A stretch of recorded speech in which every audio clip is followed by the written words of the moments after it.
I can make them seem. Are we ready to start?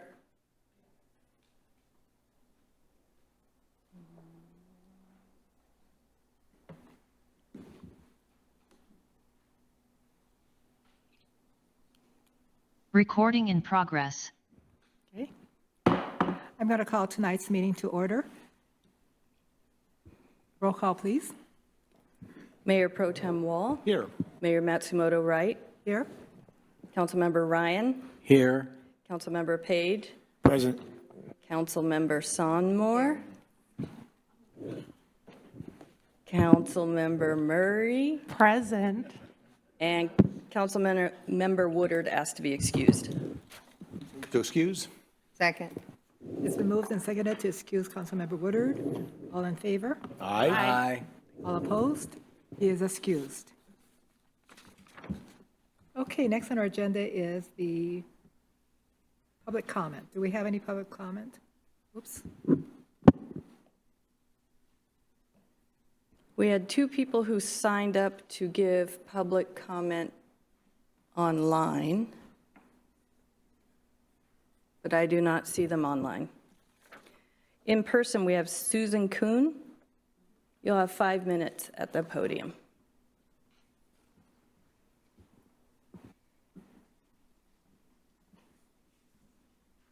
Good evening, Council and Mayor Pro Tem. I'm Susan Kuhn, and I'm a 30-year resident of Mountlake Terrace. So I'm here tonight to ask you to support and advance the Urban Forest Management Program. So how did we get acquainted with this Mountlake Terrace Urban Forest Management Plan? Well, about 2 years ago, our modest but mighty resident, Audrey Meyer, decided to apply for a Department of Natural Resources grant. She partnered with Laura Reed, who at that time was a city stormwater manager. The two were successful and landed about a $120,000 grant. They proceeded with input from several city employees to select a global urban forestry consultant group named Planet Geo. The goal was to document and assess the present and future status of Mountlake Terrace tree canopy. This was to include a working plan of action. This ambition was driven by the current and growing knowledge of the extraordinary benefit of living with a substantial tree canopy. The capture of CO2 and providing clean air. I have a script here. I have to turn page. Hang on. The calming mental and emotional effect of tree canopy, the protection of absorbing groundwater, take up the up to 10% cooling effect of tree canopy, and the list goes on and it is lengthy. What is also now known is that trees need human protection. Not only our forest and land, but also now in our developing cities. The information provided by Planet Geo Urban Forest Assessment provides very specific information for current and future needs of Mountlake Terrace tree canopy. It lays out current and future work schedules that include budgeting, staffing needs, community involvement, future visions, goals, and strategy for success. To sum it up, it is a treasure trove of specific data for Mountlake Terrace to guide, protect, and enhance its valuable tree canopy. The implementation of the Urban Forest Management Plan would fall into the hands of our newly appointed environmental manager, Patrick Hutchinson. It seems designed by destiny, as he brings a diverse environmental experience to the table. So as residents, as tree lovers, we optimistically say yes and are ready to support our city. Please move this project forward. Thank you.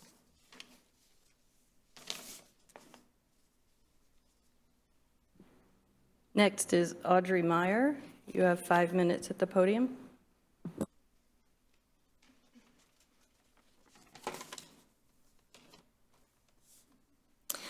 Good evening, Council, Mayor.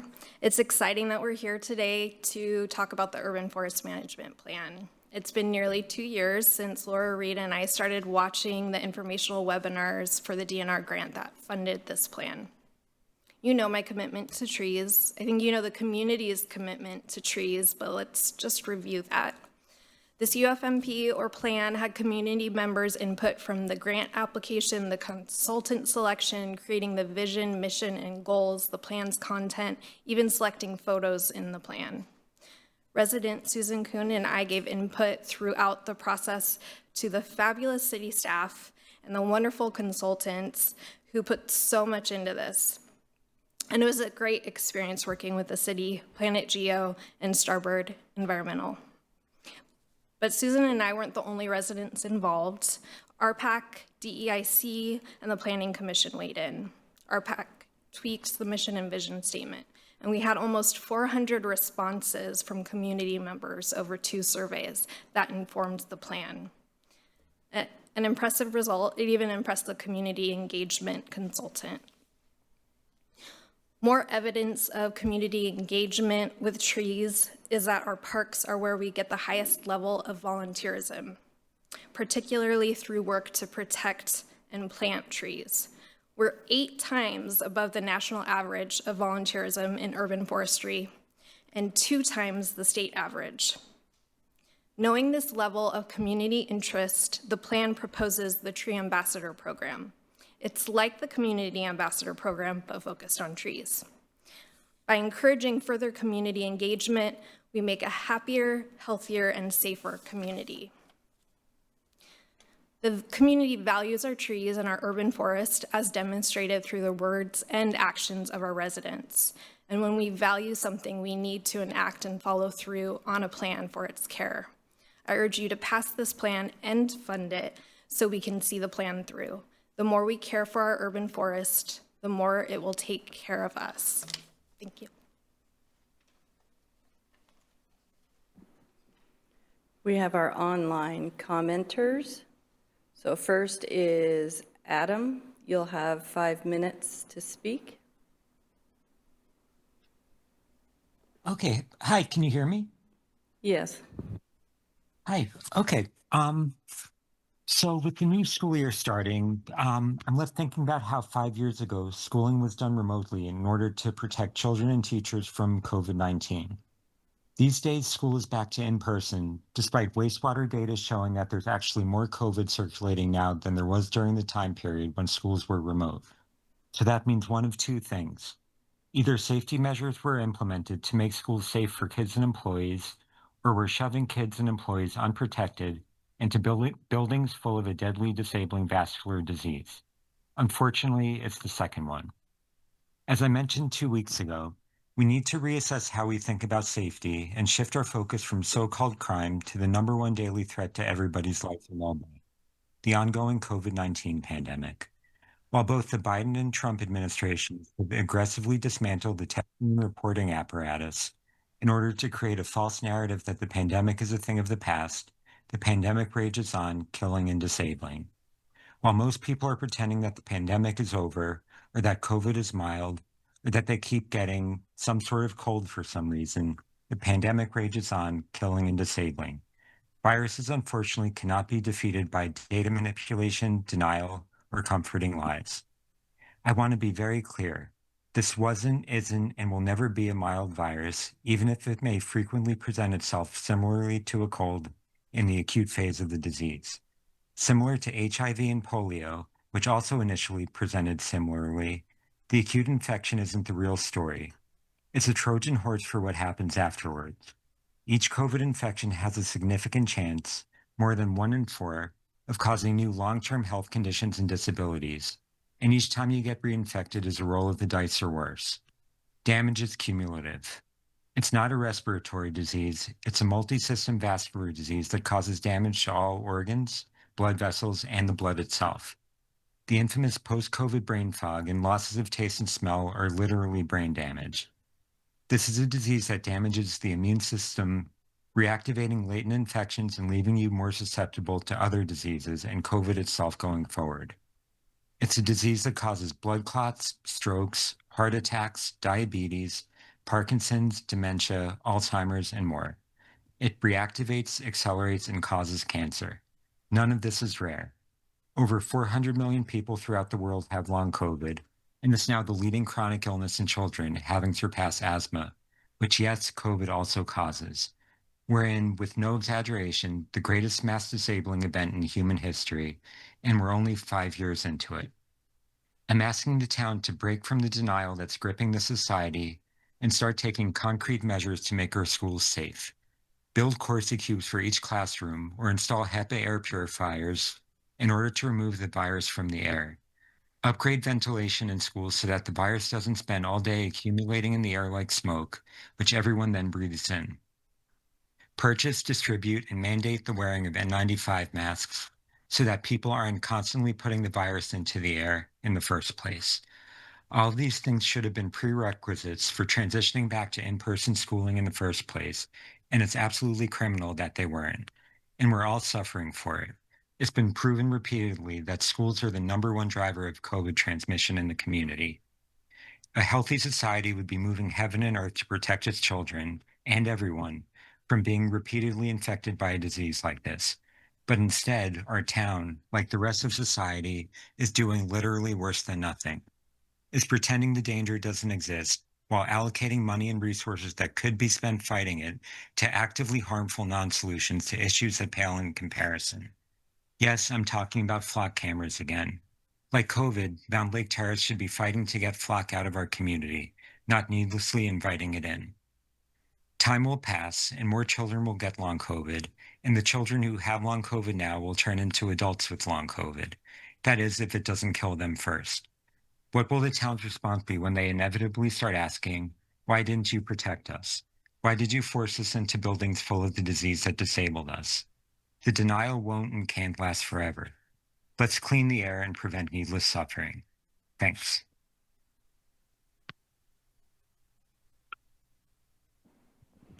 We have one more who registered to comment online, and that's Jillian. You'll have 5 minutes. Hi, can everyone hear me? Yes. Okay. I just wanted to come on here tonight to talk briefly about community safety. I've been a resident of this town for 10 years and I really love living here. I feel like it's a safe place with a strong sense of community. I love seeing the same people on my walks every day. Recently, I've really loved seeing people share their bumper crops in cardboard boxes on the sidewalk for just like free fruit, free plums. We're just minutes from a big city, but Mountlake Terrace feels like a small town where people look out for each other. It's really nice. But when I learned the city was considering signing a contract with Flock, at first I was confused. Why would a low crime city like ours need a surveillance system?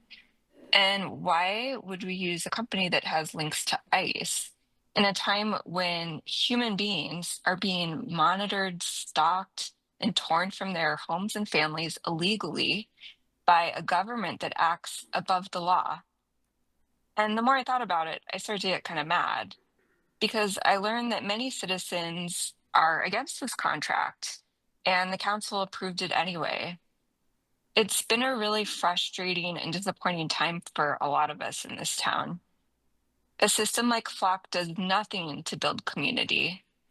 In a time when this country desperately needs compassion, unity, and community, a dystopian surveillance system only serves to create division, fear, and paranoia.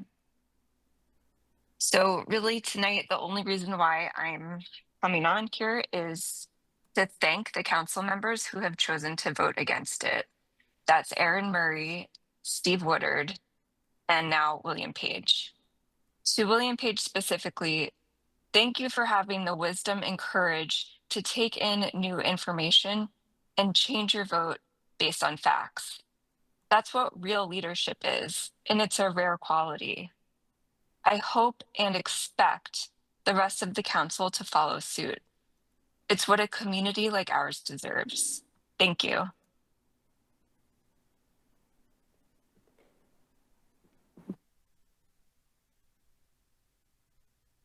That's it for those comments, and any comments submitted in writing have been forwarded to council.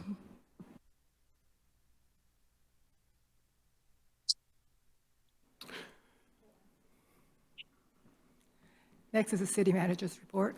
Thank you, Mayor, Mayor Pro Tem, members of council. Just a couple of things to mention tonight. First, our next community conversation is scheduled for October 2nd at the Senior Center. So we're going to engage with the folks down there and invite people down, have a meal, and stay for lunch. It should be a great time. That's led by Carolyn here, our Deputy City Manager, and does a great job with that program.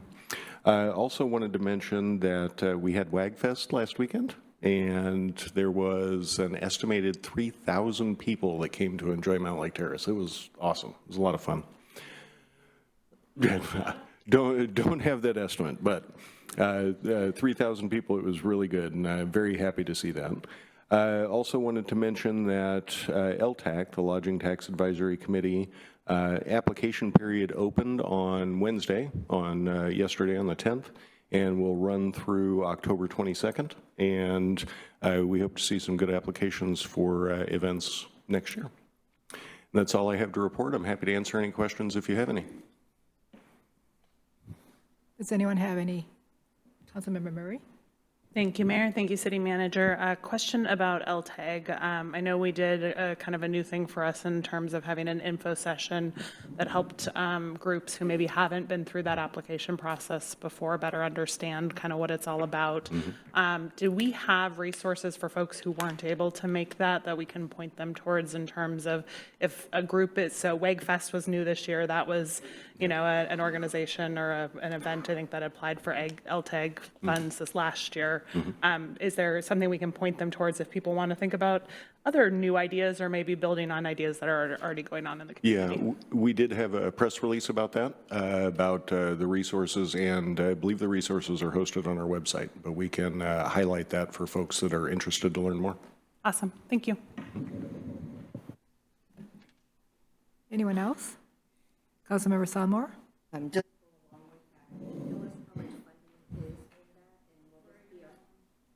how much funding is in that pool of money, and will this be the last year that we have LTAC?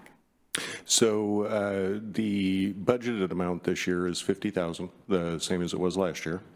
And as far as LTAC continuing, we have a couple of options there. As many folks know, our overnight lodging establishment is being redeveloped into organic, affordable housing that's close to our new light rail station. But with that, the LTAC revenue stream, that LTAC revenue stream goes away. We are looking at different options, and our city attorney has reviewed potential options and looking how we can continue that committee so that we can allocate funds in order to have events that draw people into Mountlake Terrace like WAGFest. Can you explain why we went from $25,000 to $50,000 when our budget is what it is? Yes, we proposed an increase because one of the things, I can't quote it verbatim because I don't have it in front of me, but one of the council's adopted strategic goals is to invite more folks into our community and have additional efforts.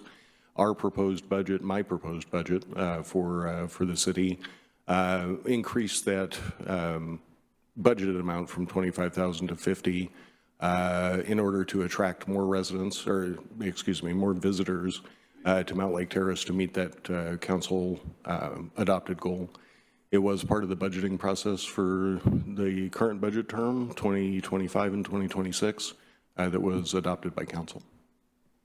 And is this the only money we have available for Terrace if they apply? So, or whatever they're calling themselves? Yes, well, that's where the money has traditionally come from for Terrace and for other events. Oh, it's not traditionally for Terrace in the past, because Jerry Smith, our former mayor, his family had that, and it's I guess if we want to look at it, it's been primarily for the arts in Terrace because they're usually the ones that only apply. Correct. And we always limited, but the main goal of that was they had to find sources from other places before they could apply. And so sometimes we gave the art hardly any because we didn't feel like they did enough to look at other places to get money. So they went to Snohomish County, and after they did that, we saw how advanced they were on going out and getting money for equipment and different things like that. But so is that one of the reasons it's up to $50,000? There's not going to be any other monies available to have that event next year? I don't know what other organizations would give to an event. I know what the city has available to promote and establish events in our community. As far as the money that goes from, or used to go to Tour de Terrace, yeah, that organization, my understanding, is no longer going to operate. So we're looking at other ways to invite residents to come into town and enjoy what we have to offer.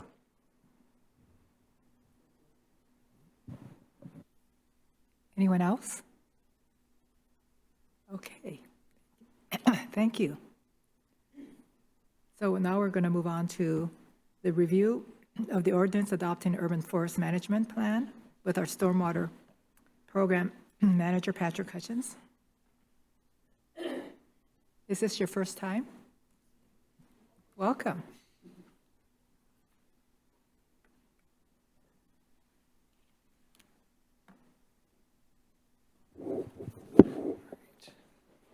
Make sure I'm lined up with the mic there. Evening Mayor Pro Tem, Council. Real pleasure to be joining you for my first time here in Mountlake Terrace. I started, ironically enough, on Earth Day back in April, so I've been taking my extensive experience of 4 months with the city and leveraging it towards trying to live up to the very large shoes of Laura Reed, who I know for 8 years was an incredible resource to the community for environmental practices and is a legend in the stormwater community outside of the city as well. But I wanted to introduce tonight our city's first ever urban forest management plan for your consideration and approval to move forward on a vote.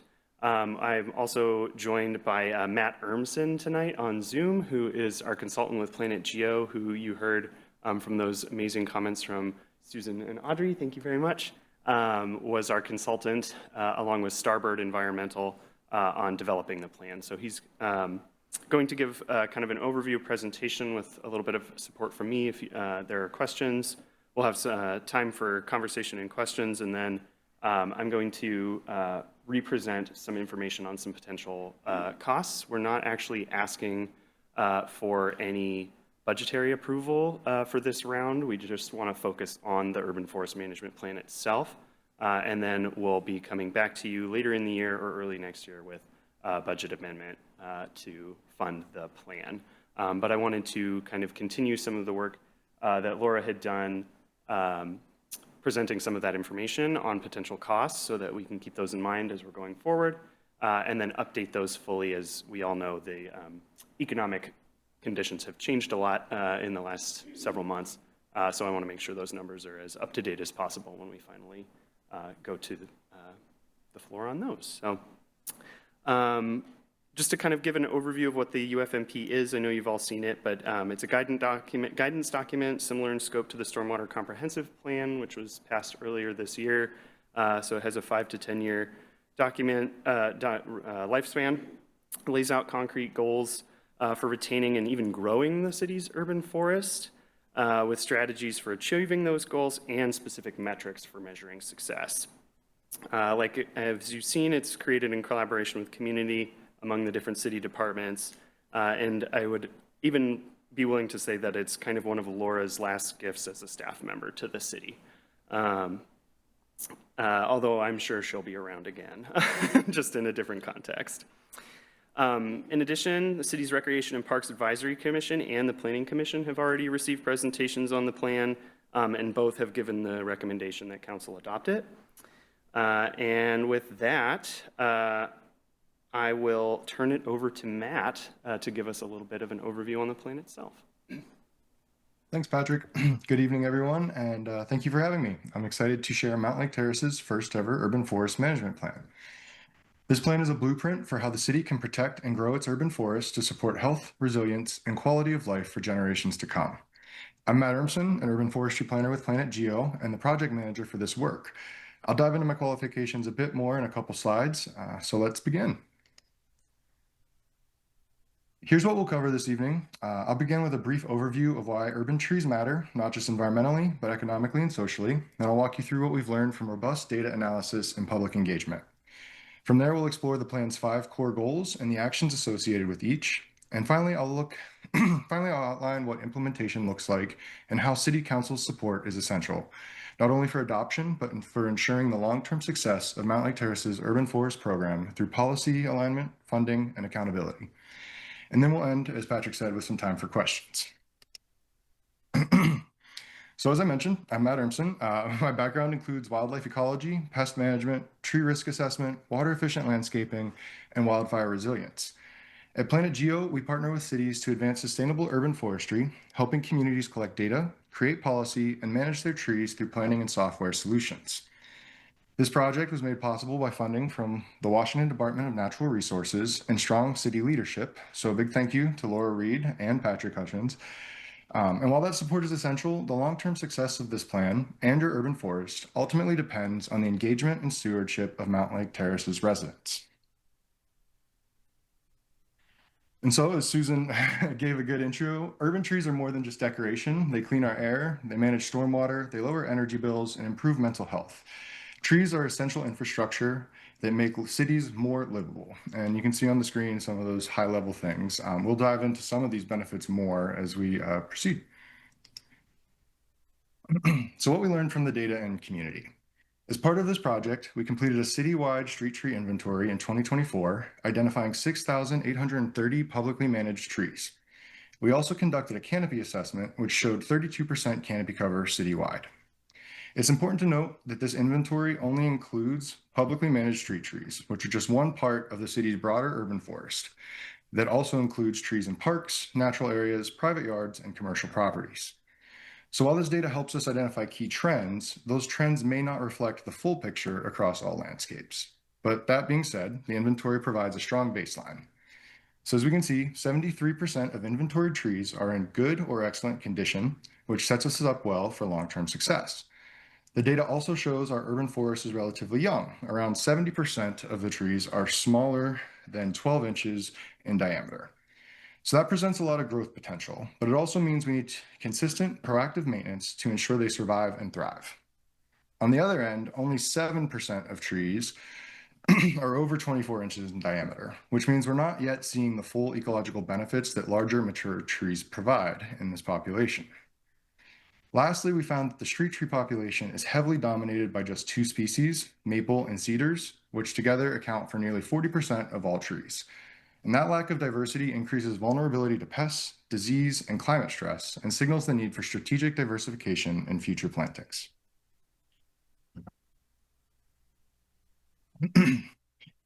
Mountlake Terrace's urban forest delivers substantial value, not just aesthetically, but environmentally and economically. As mentioned, those trees intercept stormwater, filter air pollution, sequester carbon, and provide shade that reduces heat and energy use. Citywide, when we account for both public and private trees, our canopy provides over $2.5 million each year in environmental benefits. And that's a direct return in public health, climate resilience, and infrastructure cost savings.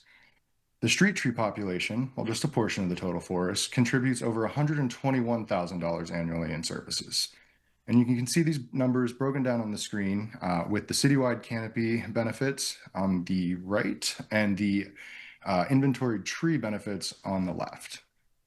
The key takeaway here is that investing in tree care and canopy growth is not just about beauty, it's a strategic investment in the city's environmental health and long-term cost savings. So we also identified some key challenges. Like all infrastructure, our urban forests face real and growing pressures. Climate change, pests, invasive species, limited planting space, and budget constraints all impact our ability to protect and grow the canopy. Our analysis identified several emerging pest and disease risks, and we'll just cover a couple of them here. Bronze birch borer, which is already present in the city, could cause losses of over $75,000 in trees. Fur engraver beetle could result in over $2.5 million in tree value loss if left unmanaged. And emerald ash borer, which isn't in Mountlake Terrace yet, but is present in the region, is a very large threat. It has decimated ash tree populations across the United States, so proactive planning is essential. We also observed a number of invasive plants, including tree of heaven, English holly, English ivy, cherry laurel, and Portugal laurel. These crowd out native trees and reduce habitat value and provide lower benefits than native species or other better adapted tree species. Like all cities, Mountlake Terrace is experiencing development pressures. Urban development creates conflict between trees and infrastructure. To address this, the plan recommends design solutions like silvicells, root barriers, and structural soils, all of which improve tree survivability in constrained spaces and reduce hardscape conflicts like the heaving of sidewalks, cracking of pavement. Budget limitations are another common challenge among municipalities. And we can see on the screen there, Mountlake Terrace's current urban forestry budget is around $108,000, which comes out to about $5.07 per resident spent on urban forestry spending or on urban forestry. It's the 5th lowest among 16 peer cities that we benchmarked. And for comparison, of those similar cities, the average is about $11.50 per capita spent on urban forestry. The Washington state average is about $11.05, and the national average is $12.26 per capita spent on urban forestry. So this funding gap makes it even more important that we work efficiently, partner strategically, and plan proactively. Then we also identified canopy equity and canopy change as another challenge. While Mountlake Terrace has a tree equity score of 87 out of 100, we did find a small correlation between lower canopy and higher populations of residents of color or households in poverty. And while it's not as pronounced as in some cities, it is still something the city should be aware of and work to mitigate. Between 2019 and 2023, overall canopy coverage remained steady at 32%, but that kind of masked some changes. Losses occurred along major corridors such as the interstate and the light rail, and then new development sites, while gains were made in parks and some residential areas. And since most existing canopy and planting potential lies on residential property, those areas are critical to future success. The plan's vision is a city where all residents benefit from a thriving urban forest, where trees support health, beauty, and environmental quality across every neighborhood. Achieving this means investing in equitable tree distribution, maintenance, and education.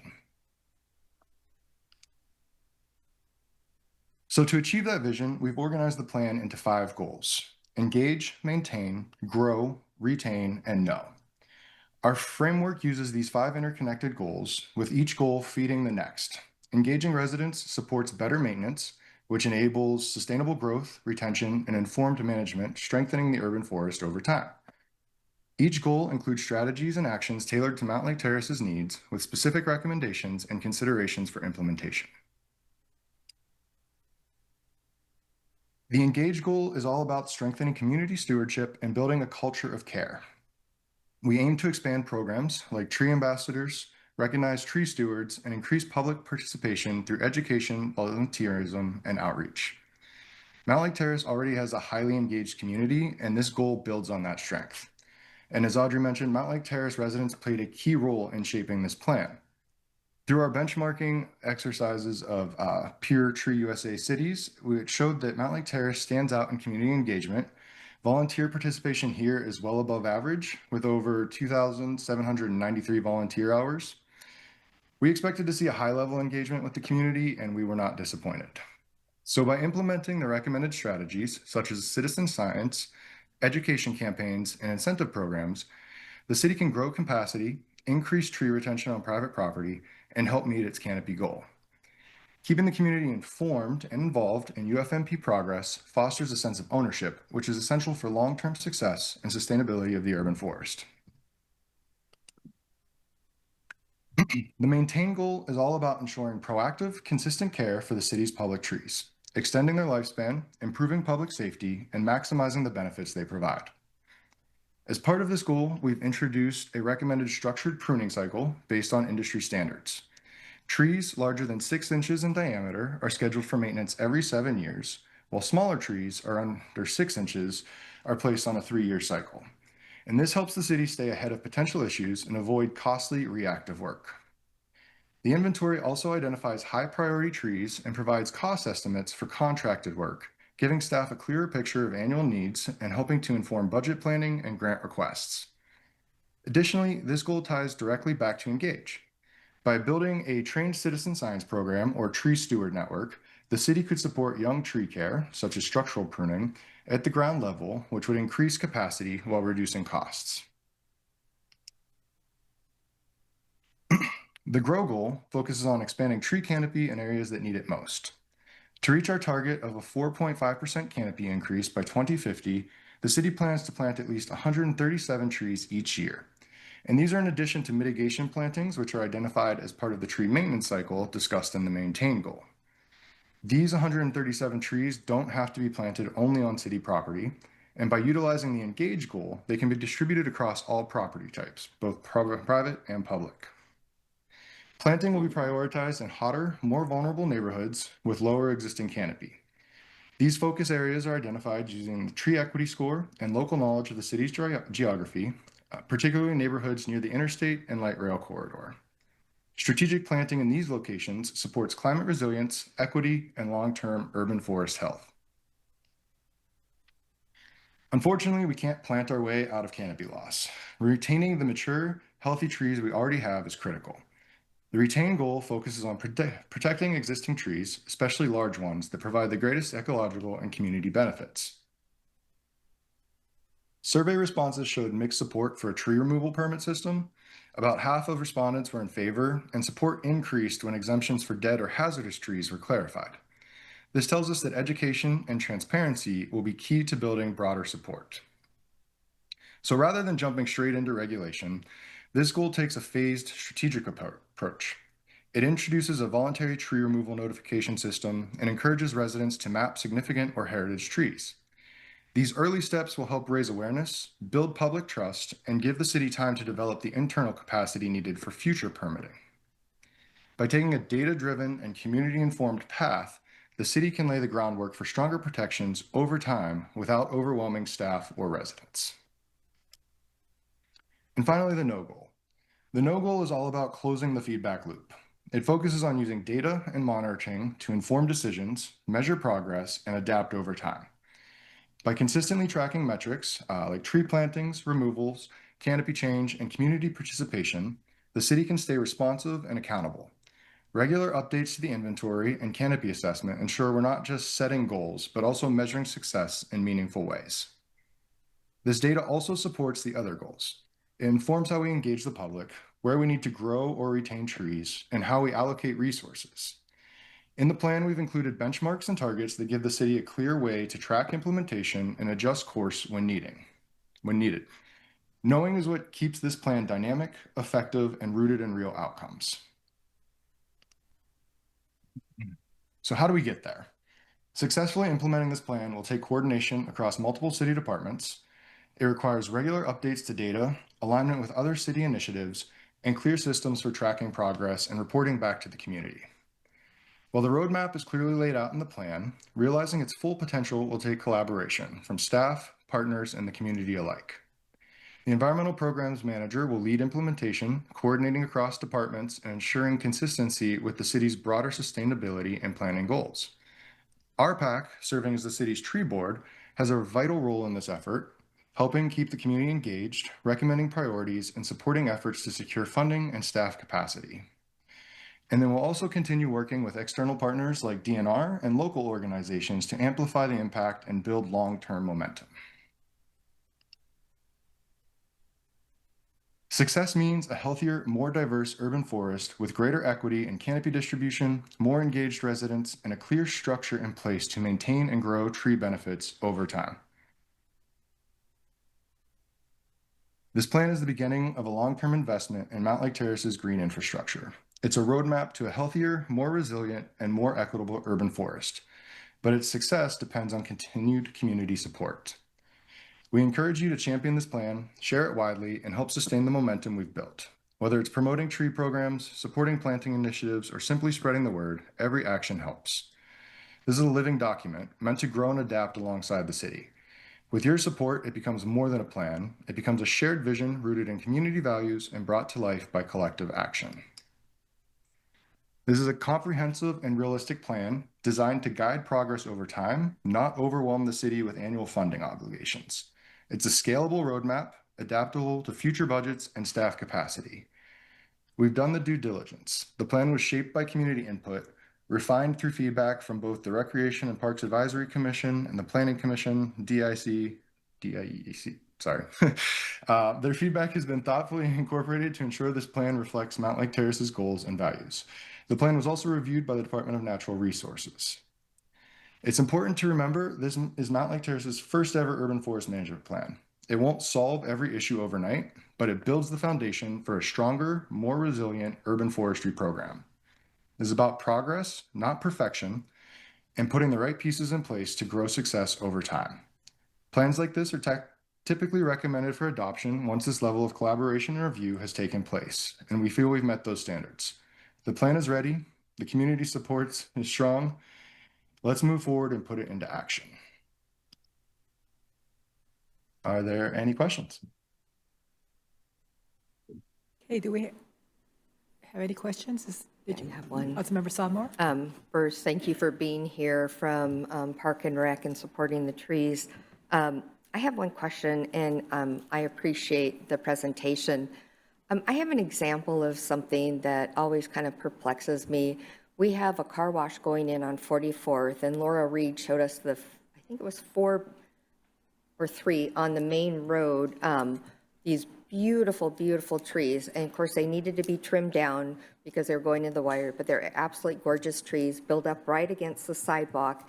And when they tore down the house, the old law firm that had originally been a resident house, they scraped it clean, and I'm assuming that they're going to be putting trees back up, but they'll probably be very small trees that will get pruned down to nothing. Why couldn't we have left those original trees there? I understand that the builders want to start from a fresh start, and they want to put their own landscaping in there, and then we have to think of the tree canopies, and then we've got to think of the roots. But every time I see us build something, we scrape it down to nothing, and then we're supposed to have the trees come back. But the trees that we put in there never get to where they were once before. I look out my back window and all I see is fir trees, and I know eventually they'll all start coming down, and there's no plan to replace those. And walking through the park in Bicentennial, I noticed some of the trees we planted, at least 7 are dead, and we talked about it at Park and Rec, and they're fir trees. So my main question is, could you just kind of go over how we enforce this, and is there anything else we can do when we're looking at building? Because it seems like the burden will be in the future, since we now can put ADUs on our yards, we have less space to put trees, so a lot of that burden will be to keep our trees in the park. I know 137 trees is a great start. Of those, probably 20% of them won't make it, but we have to make strides in the right direction. Do you think this plan goes far enough? And what kind of enforcement will happen to keep this plan going? Matt, Sorry, I keep on looking up at him. There's so many people up there. I can take that one. So I can't speak to what the exact plans were regarding the trees on the property that's being developed into the car wash, just because I wasn't involved in that process. I know as far as tree protection standards go, we do have specific protections in place for trees over a certain diameter. Yeah, there are options for paying fee in lieu instead of keeping those trees, or replacing them on site with a certain number of trees. So as the diameter of the tree increases, the more trees have to be replaced if you're going to remove it. The need to remove trees on construction sites is complex. Sometimes it's related to access for equipment, worker safety, and then also sometimes it's related to how utilities will be relocated as the system, the new system comes online. So I can't speak to that one specifically, but I know we do review tree ordinance components as we do design review for our projects. So that's part of our engineering department. And I work very closely to Lucas, who does most of that work. So we're constantly in communication about that. The fee in lieu ability does put money into our tree fund, which is a relatively new fund that was approved by council. And that fund can be used for a variety of things, but all of which are designed to support the urban forest. So we can utilize monies in that fund for planting new trees. We can use it for paying for staff support. So those are kind of those systems in there. This plan itself, one of the possible recommendations is that full tree permit. So that would be, we have a full system anytime someone wants to remove a tree on a property in the city. They have to go through a full process of assessing the trees, providing information to the city confirming and approving that removal. We currently don't really have the staffing for that. So one of the things that Matt mentioned in that retain goal was that kind of phased approach. So we know that people who live in Mountlake Terrace really care about their trees. And so we think if we can start with an engagement component of working with developers to understand that preserving large trees is critical to people who want to move to Mountlake Terrace, and that they will be able to be more successful in when they redevelop their areas. If they are treed, it continues to preserve that character, because folks could go to other places if they want to move somewhere where all the trees have been cut down, right? So there's a engagement component of that. And my background's in community engagement and environmental and outdoor education. So I've worked for nonprofits for most of my life, so I've gotten pretty good at doing a big lift with not very much money. So I think there's a lot of opportunity in that in terms of in genuinely collaborating. So but because the plan has those specific metrics that Matt mentioned, we can kind of every 2 years reassess the canopy and see if we're losing trees in places that we don't want to be, or at a rate that we don't think is appropriate as a community, or both, and then we can advance to the next phase in the graduated enforcement. So beginning with that general education and technical assistance, moving up into a voluntary and then potentially a mandatory removal notification, and then moving to that full tree removal permit. So the plan doesn't mandate any of those things at this moment, but like Matt mentioned, it's a foundation for us to give us the space to make sure that we can protect those resources if we determine that the efforts that we're putting in now are not enough. Did that answer your question? Yeah, kind of. It's never enough, but you know, it's a start, and you gave us a wonderful presentation about yourself too. And I'm really glad you're with your city, our city at Park and Rec. It's just, this is one of the things that I think that volunteers help spur this on. When we had the event down at Ballinger, I still have my fir tree in a pot, and it's surviving. We gave them out there for free. And then, you know, having the free tree giveaway, people love that. And I know that comes with a cost. But what I've noticed with Park and Rec is it's the volunteers there that are really promoting. And I know one of the things that helps the most is individually talking to a homeowner on what would be best. That's why I haven't started my trees, because I'm thinking, okay, what's the best? Because I lost all my trees because they went into the sewer system and they all had to be cut down. So I have to make sure not to plant them there. But I just want to acknowledge too, it's the volunteers that will really help keep a plan like this. And keep up the education, because it is so important that trees are one of the things that can't talk back, right? So it's just easy to cut things down than to preserve them. But I'm hoping this works. I hope it's the right step in the right direction. We've been known for trees, especially cedar trees, Cedar Way, all the different things. But I'm glad to see this plan, and I hope we can continue to fund it and make it very successful.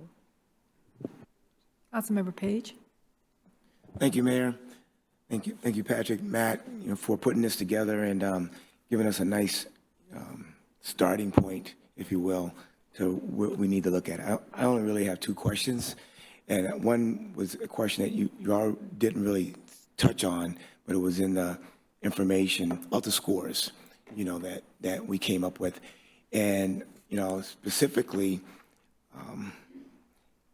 What are the scores really saying about MLT? I know in your paper you say, well, because we're small and we're just starting, but what do those scores really say? And more importantly, I think, what are your expectations of where our city can be for a score once we understand what that score really means 5, 10, 20 years in relation to our comp plan?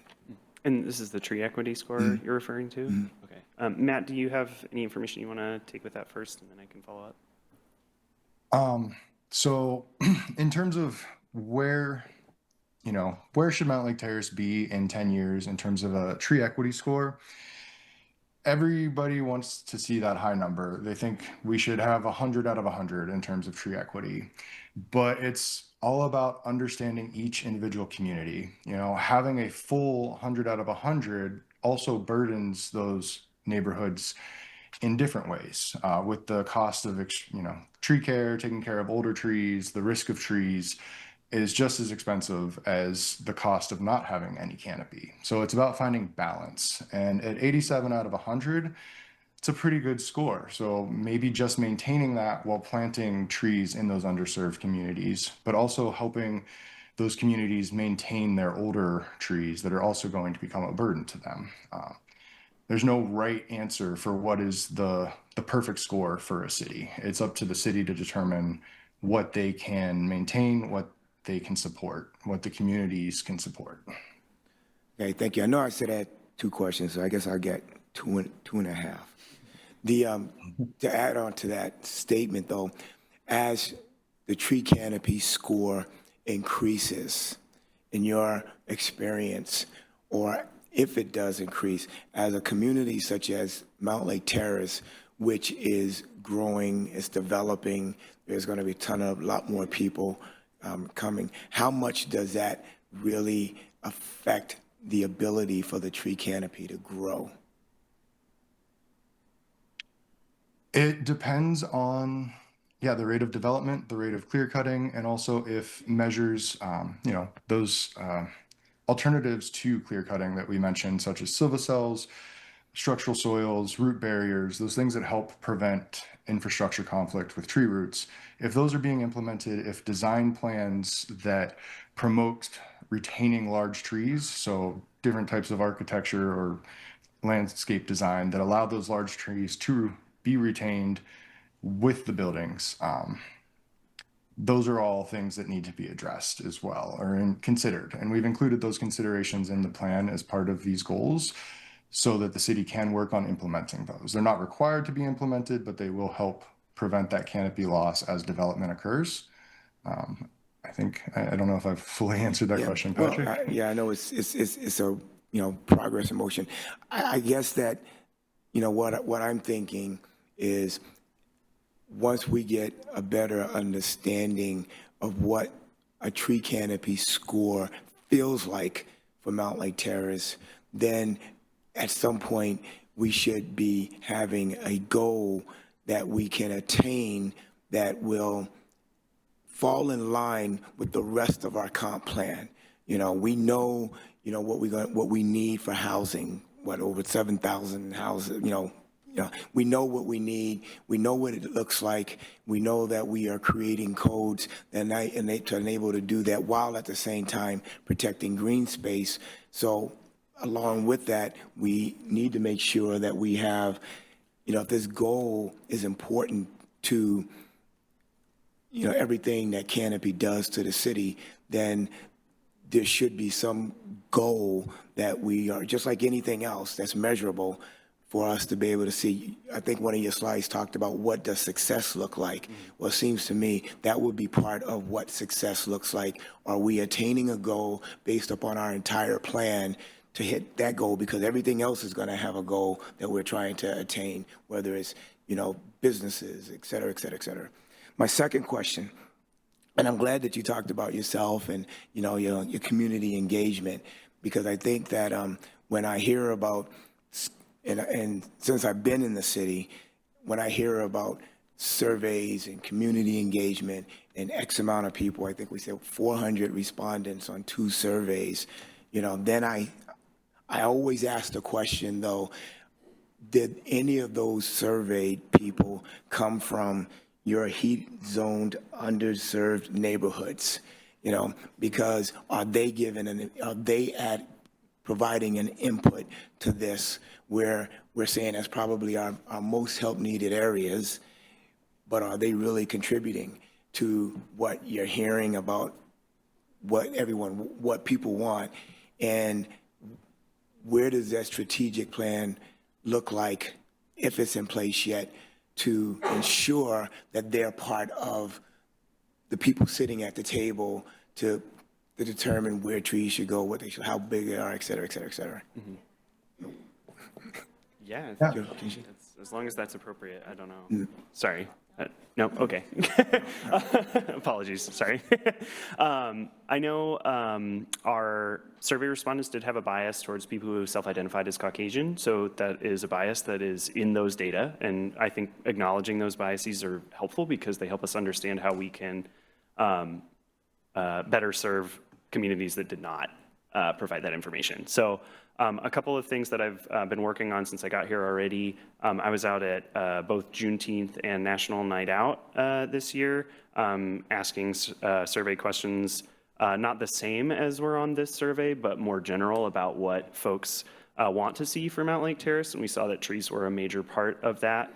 And so I really recognize with my background in outreach that being able to show up in the places that people are already operating is absolutely critical. So a couple of areas where Laura was looking at before I got here, and then I was very excited to see when I got here because they were things I was thinking about during my interview process, was engaging with faith-based communities.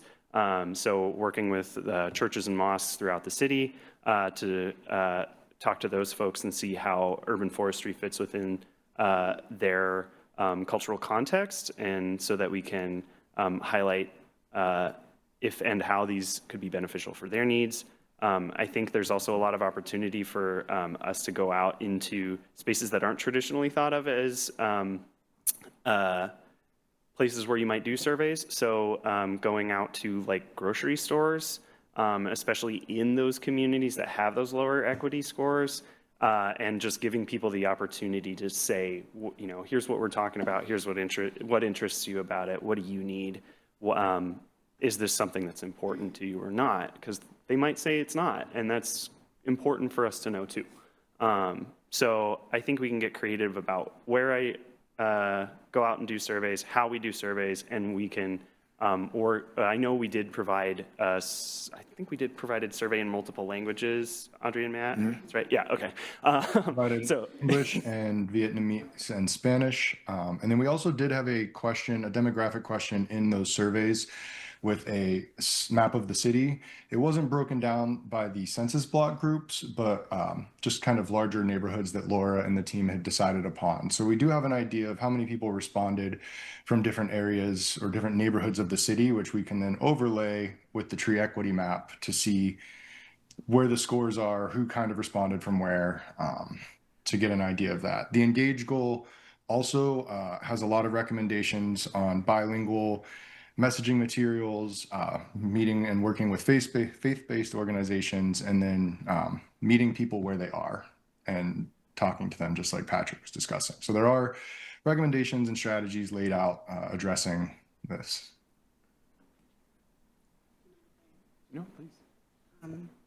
Just wanted to respond to your other question, Councilmember Page, about the goals. I just want to mention that the plan has very clear goals about growing the canopy 4.5% and maintaining what we have, to Councilmember Sonmore's concerns, the education and so forth. So the strategies there's so many strategies that we would have to implement to do to achieve all of those goals. And that is for your consideration. You know, at the next meeting, we're looking at having a public hearing and having you adopt the plan. So it would be as important as the strategies outlined in your comprehensive plan and similar plans. So. Well, thank you for your answers.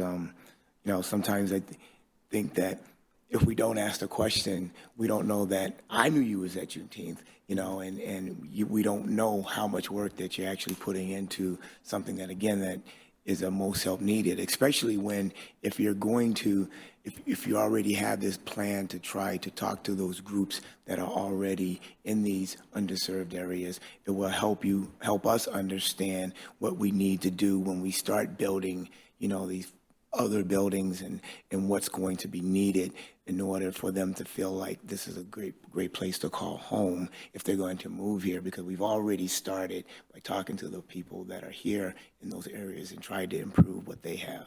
So thanks a lot for your answers. Yeah, absolutely. Thanks for asking. Councilmember Murray? Thank you, Mayor, and thank you, Patrick. Thanks for being here for the first time officially. So I'm super excited about the plan, excited to have a plan, right? Without a plan, it's really hard to have a cohesive, effort. And I know we've been doing lots of work around trees in various spaces for a long time.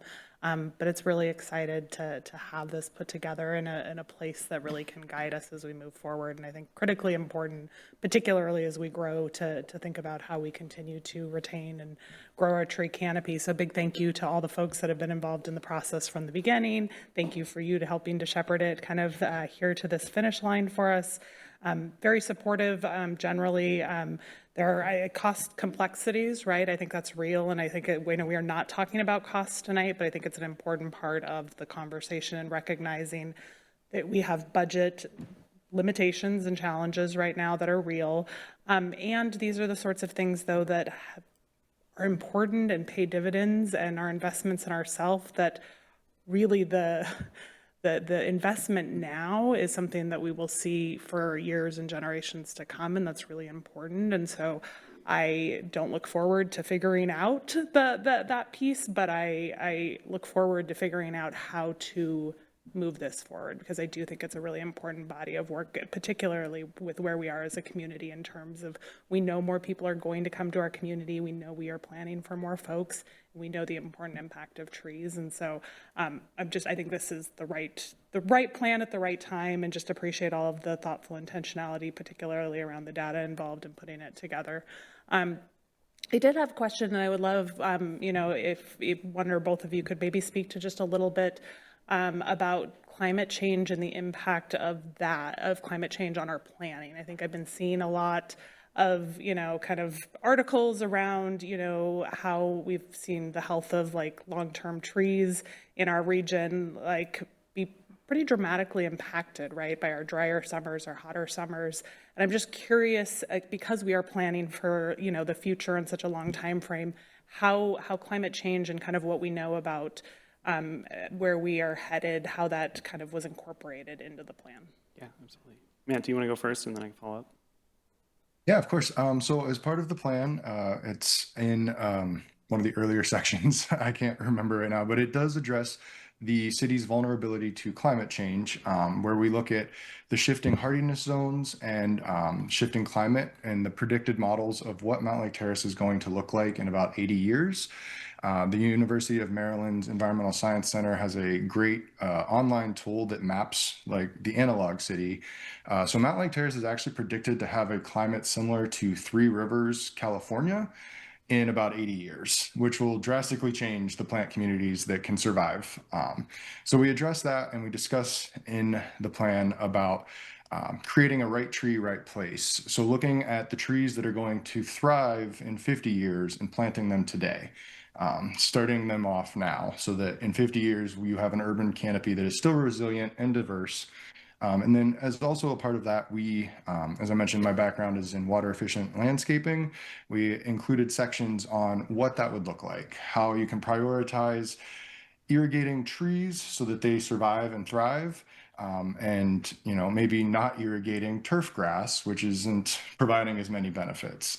So how those landscapes look, how to start implementing water efficient landscaping, and then we even have a little bit in there that shows kind of the cost savings between a traditional landscape and a more water efficient landscape to help build the argument to move towards that model. And then Patrick. Yeah, and we're actually already taking many of the considerations that are in the plan into account in some of our efforts to plant additional trees. So I've been working with Donnell and Selena from Parks to do some more tree plantings on the hopefully on the interurban trail, and then over on Lakeview Way.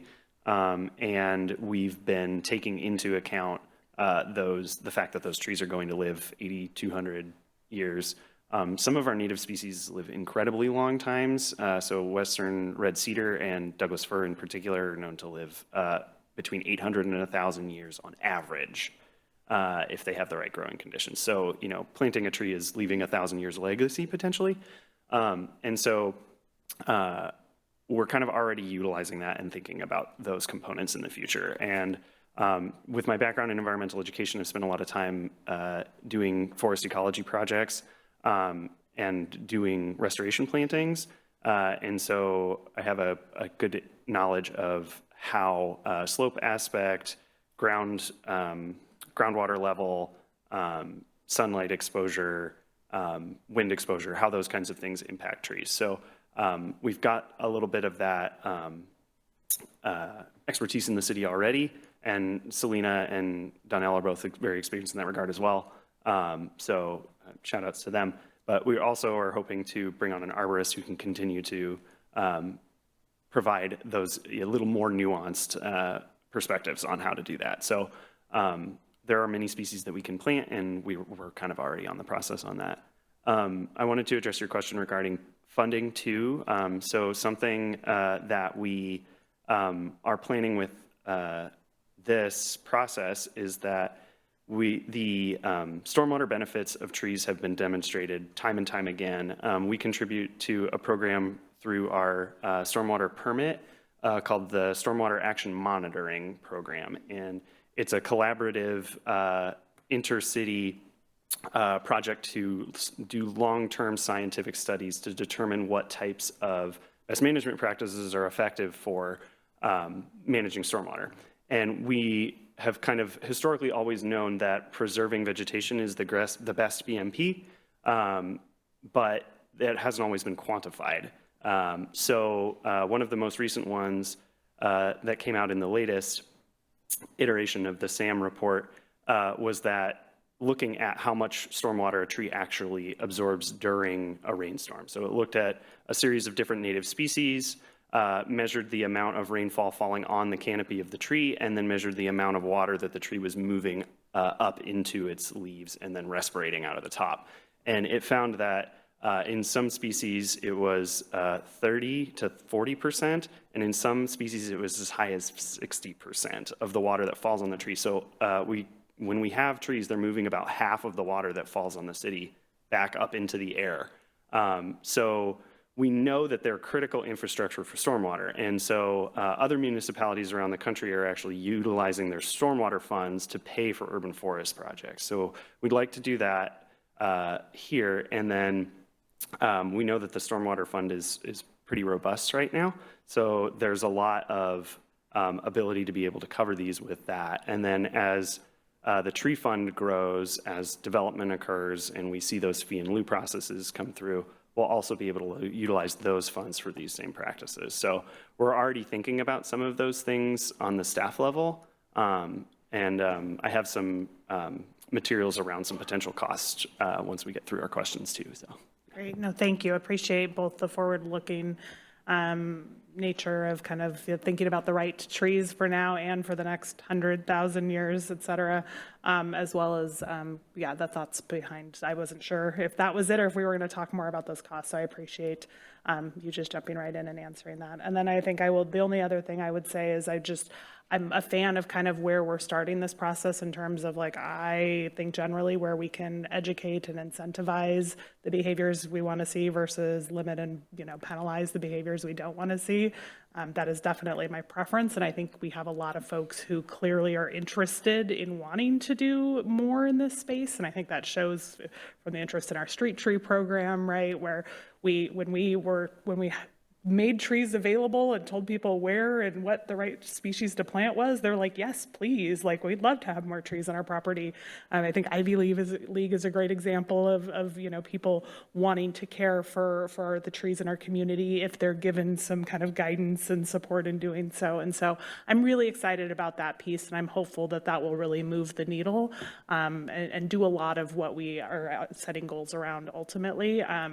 And so I have a lot of faith in our community, I guess, particularly in this space. And so I'm excited about that potential to better support them to do the things that collectively I think we all want to do in terms of retaining and growing our tree canopy. So with that, I will stop. But thank you, Patrick. It was very nice to have you here tonight. All right, anyone else? Did you want to go? Thank you, Madam Mayor. I'll reserve most of my comments in support of the plan for next week when we have when we vote on it. But I did want to, since this is our first opportunity to welcome you, Patrick, to the city. Thank you for being here. Thank you for joining our city. We're excited to have you continue carrying the torch that the Lord did such a great job getting this program off the ground. Thank you to Audrey and Laura for really bringing this program to us. The great work that's gone on between you guys, our team, the consulting team. I'm really excited to be where we are and be in a position to be able to adopt a great, well thought out plan. So look forward to seeing you next week. Thank you very much. Okay, so I have a few questions. First of all, whenever I'm in other cities, I actually look at the trees and how they're planted and whether or not their roots are cracking the sidewalks and so forth. And then I look at what kind of tree it is, and I'm thinking, why do cities make mistakes of planting the wrong kind of trees? And hopefully we're going to plant the right kind. We're going to make, because AWC had a tour of the city that we're in, and we looked at all the trees that were in the public places. And I learned a lot about that. The other thing is I have a mature tree in my yard, and it does cost a lot of money to keep it up. I worry about the people who can't afford that, and so they're going to, their trees will be they'll be not maintained well, and then they're going to start dying because they're not maintained, but it costs money to do that. And also the areas in town that is occupied by people who are not, who can't afford to plant trees or maintain trees. Hopefully those 137 trees that we're going to be planting every year, hopefully a portion of that, because we've done the tree giveaways in the past, that hopefully we'll continue to do tree giveaways. And then helping the people how to plant it, how to help it grow, and just to keep going around encouraging them to do what's good for their trees, because you can plant a tree and do nothing to it, and then it may grow to a full height, or it might die. So if we're going to put any money into this, I would like to see it be a successful program. Yeah, absolutely. A couple of considerations related to what you were talking about that we're working on currently, and the plan really emphasizes us to continue doing. Matt mentioned those structural soils, those silva cells. So we've been working on updates to our engineering design manual that we hand out to developers. And one of the areas that we looked at was how they're placing street trees. So we're looking at utilizing root barrier right now to prevent it from going sideways and cracking the sidewalk and encouraging the tree to dig down. And then we're also looking at if it's feasible to leave the ground underneath the root ball as it's planted uncompacted. So that's a major part of why trees die in roadways, is you have to compact the soil to be able to get the to get it stable enough to drive a vehicle on or to support heavy traffic. And so if we can make sure that there are spaces under the trees that the roots can reach into and not essentially run into a concrete wall, then that will give them capacity to survive. So that's kind of we continuously update the manual. And so we'll see how those things how successful those are being, and then continue to utilize those other resources like silvacells and suspended paving that are also demonstrated to be able to keep those trees alive. So we definitely will be working in that regard. And then one of the things I'm planning on doing probably as a project over the winter is creating an urban forestry page within the stormwater section on our website so that folks have a central place to access resources.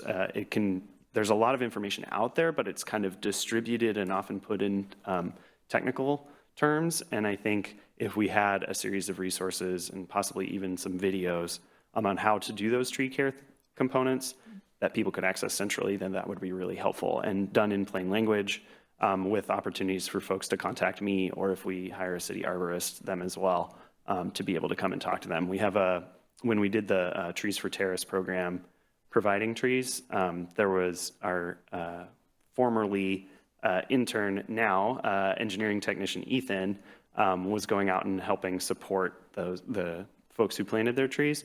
And a community member, I don't remember what she named it, but she named her tree. And she would call Ethan and ask, like, hey, I'll just say Greta. Greta is looking a little yellow on the west side today. Do you think that's related to something? And so they kind of would work and communicate. And I think those kinds of, they take a lot of time, but they really build major benefits. And as we empower our community members to care for the trees, they understand how to do it. And so if they are out in community and they hear a neighbor or a friend or someone at the grocery store being like, man, my tree is dying, then they can be the one to come and say, hey, I had that same thing and I learned from the city this and this and this. And so we kind of have these expanding ripples of knowledge and understanding. So I think that's kind of the big picture version of how we'll be addressing some of the things that you asked about. All right, thank you. Councilmember Ryan? Thank you, Mayor. Welcome to Mountlake Terrace. Glad you're here. It sounds like we're in a great spot because we have excellent education with you and resources and the people in the RPAC, it sounds like. And we had a lot of experiences. So anything like that, I'm really kind of excited because anything that has to do with trees or horticulture, I'm excited about. I was with the Mountlake Terrace Garden Club, but we disbanded last year. But I do like horticulture, and so welcome again. Cool, thank you. You might be excited then to know we have our heritage tree, the giant sequoia, here outside the City Hall.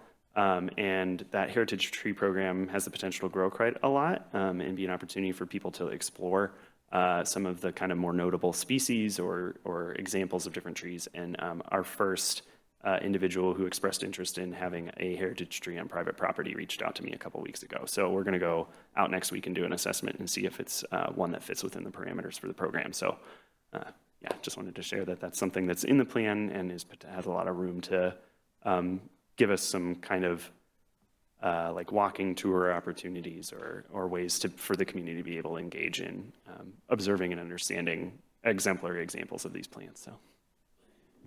Great, thank you. All right, anyone else? All right, I think we've had all our questions answered. Thank you very much for your presentation. And shall we take a 3-minute break?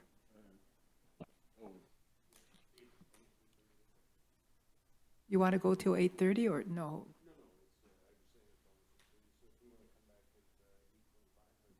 8:25. We'll be back at 8:25.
Recording in progress.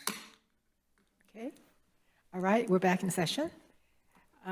Next on our agenda is the review of the professional services agreement for citywide branding with our Economic Development Manager, Ryan Doss, and Communication and Community Engagement Manager, Sienna Spencer-Marcos.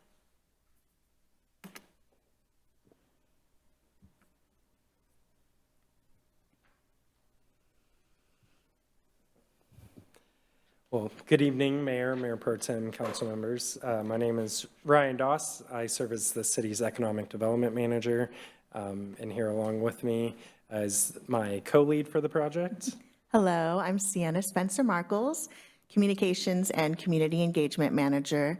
And joining us from Chicago is Christian Gist. She is the brand strategist for the All Together agency. And she is here just in case you have any questions about this project or the agency. Thanks, Christian. Awesome. So the purpose of tonight's presentation is to review the proposed professional services agreement with All Together LLC for city branding, identity development, placemaking, and strategic marketing services. That is a handful of buzzwords that essentially says we're looking to partner with a consultant to help create an enhanced brand and identity for Mountlake Terrace. This effort will also guide strategies for placemaking and wayfinding, helping us strengthen our sense of place and make the city more recognizable. And ultimately, this lays the foundation for marketing Mountlake Terrace, promoting our community not only to residents, but also to investors, businesses, and visitors.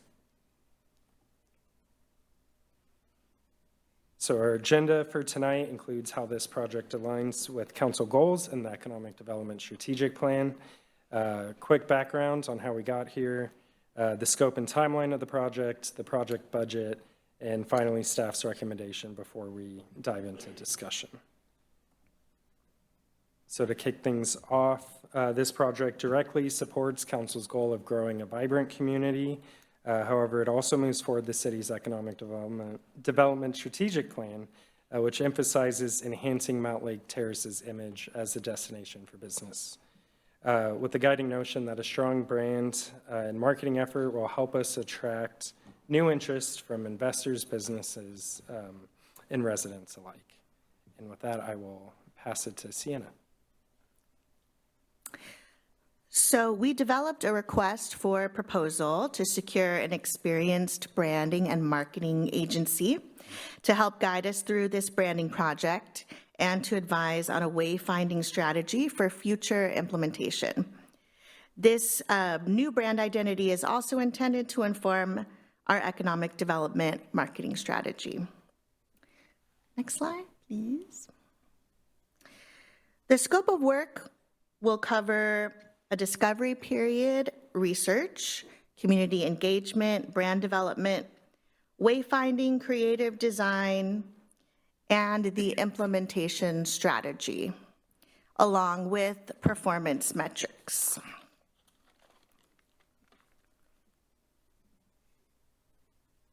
We released the RFP on June 4th. We received 23 strong proposals from all over the country, including Canada.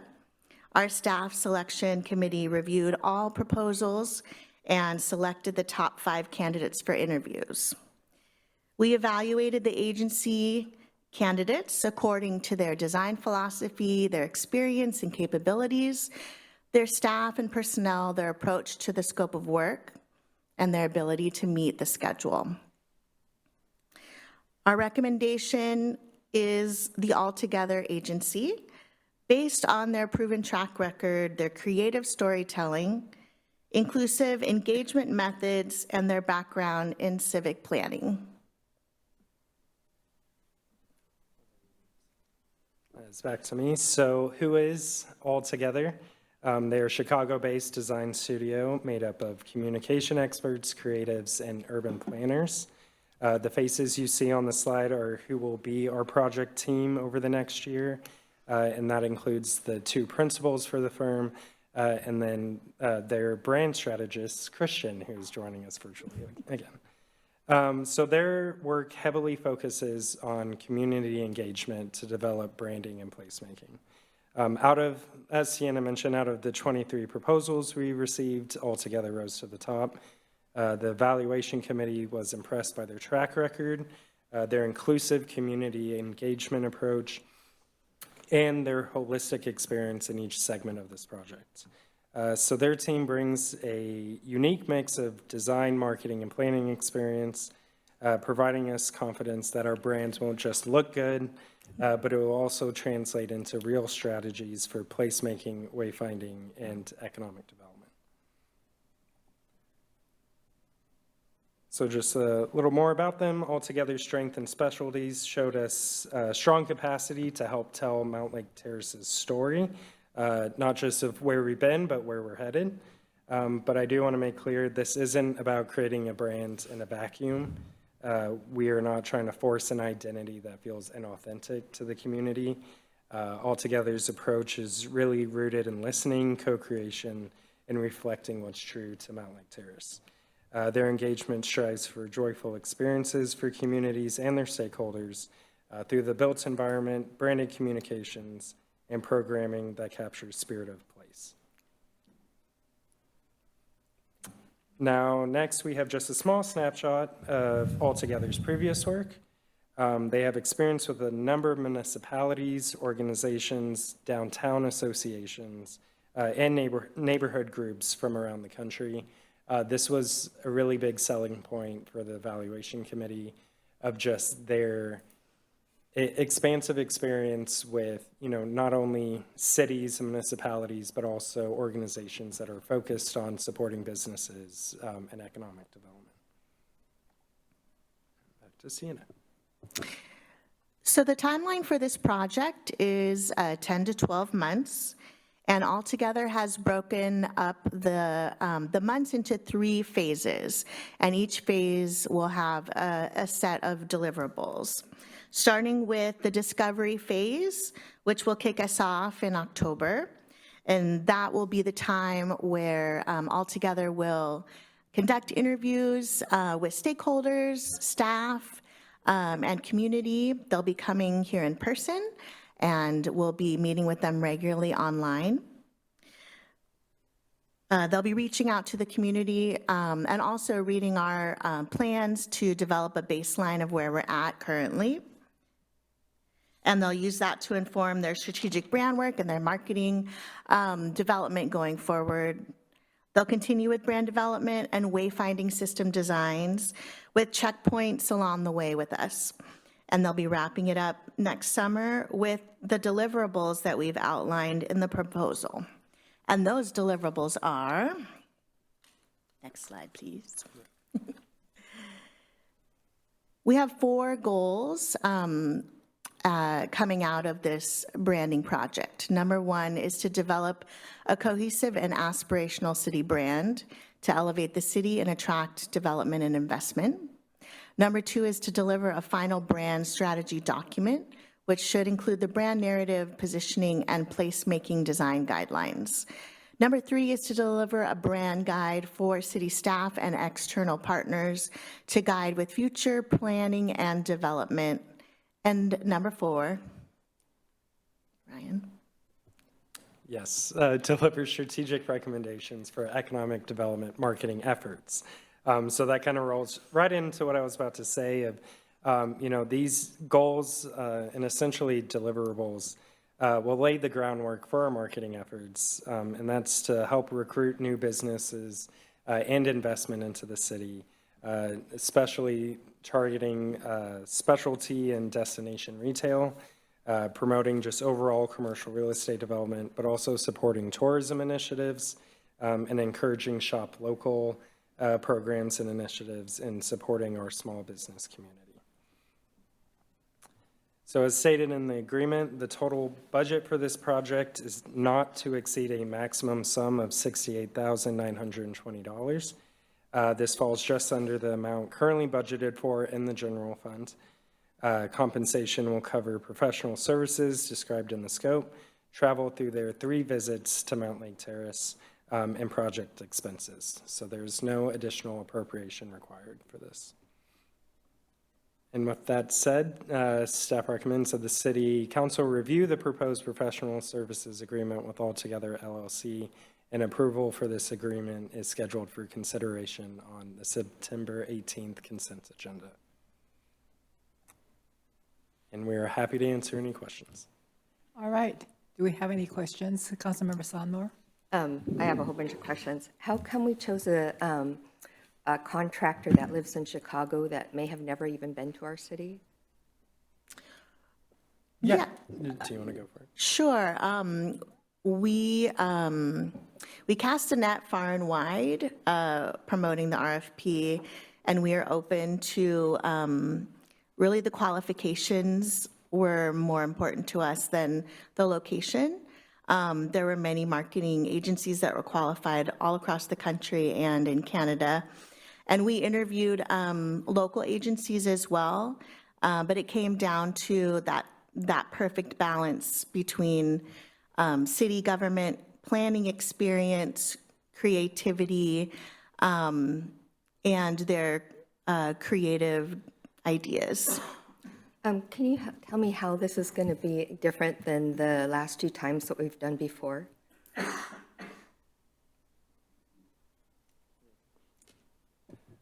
That's a good question. Thank you, Councilmember. I am personally not knowledgeable about the previous efforts from the city. But, you know, what really stands altogether apart and what our approach is right now is having that community engagement aspect, the storytelling that they really excel at, but also creating a more cohesive, consistent brand. So the city has its logo, it has its kind of colors and branding, but it's a little disjointed in how that's put out there, and so we want to be able to clean that up. And So in the past, we've done a cost analysis on how much it would cost to, if you guys are thinking about changing logos, about how much it would cost and all that. And one of the things that kind of struck me was develop a cohesive and inspirational city brand to elevate the city. Are we saying the city isn't elevated? Is that we have, I'm not sure what that goal is. So, no, that's absolutely not what we're saying. What we're saying is the branding and the positioning that we have now hasn't necessarily attracted development to the town center that's been approved by council, and the major concept has been approved by council since 2007. So that's 18 years. And we want to make sure that when we go out and try to attract new business development for the transit-oriented development district, that it's cohesive, it's something people automatically recognize, and highlight Mountlake Terrace as a unique place to be. So it should be easier to attract businesses now that we have the light rail, because that's what we said in the past, is we haven't had the light rail come in. And I know they just had a conference in Texas about developments that a lot of, it was, I think, a month before you started. And one of the issues that came out of that was how many businesses are actually wanting to develop in Washington State. Have we looked at that and looked at how different laws have changed and how much development wants to come into Washington State? That's one of the things, because we've had different things like this before. I mean, we've gone into tons and tons of details before and had many plans, but it's all about attracting that one developer. We had a grocery store that wanted to come in downtown. We had Target that wanted to maybe come in, and those all didn't go because they couldn't consolidate enough land. The homeowners weren't really wanting to give up their properties and different things. Have we looked at how much space that could possibly go to developer right now? Because our main goal is our downtown that we hear so much about, and we did have really good plans for it, and then we had a recession.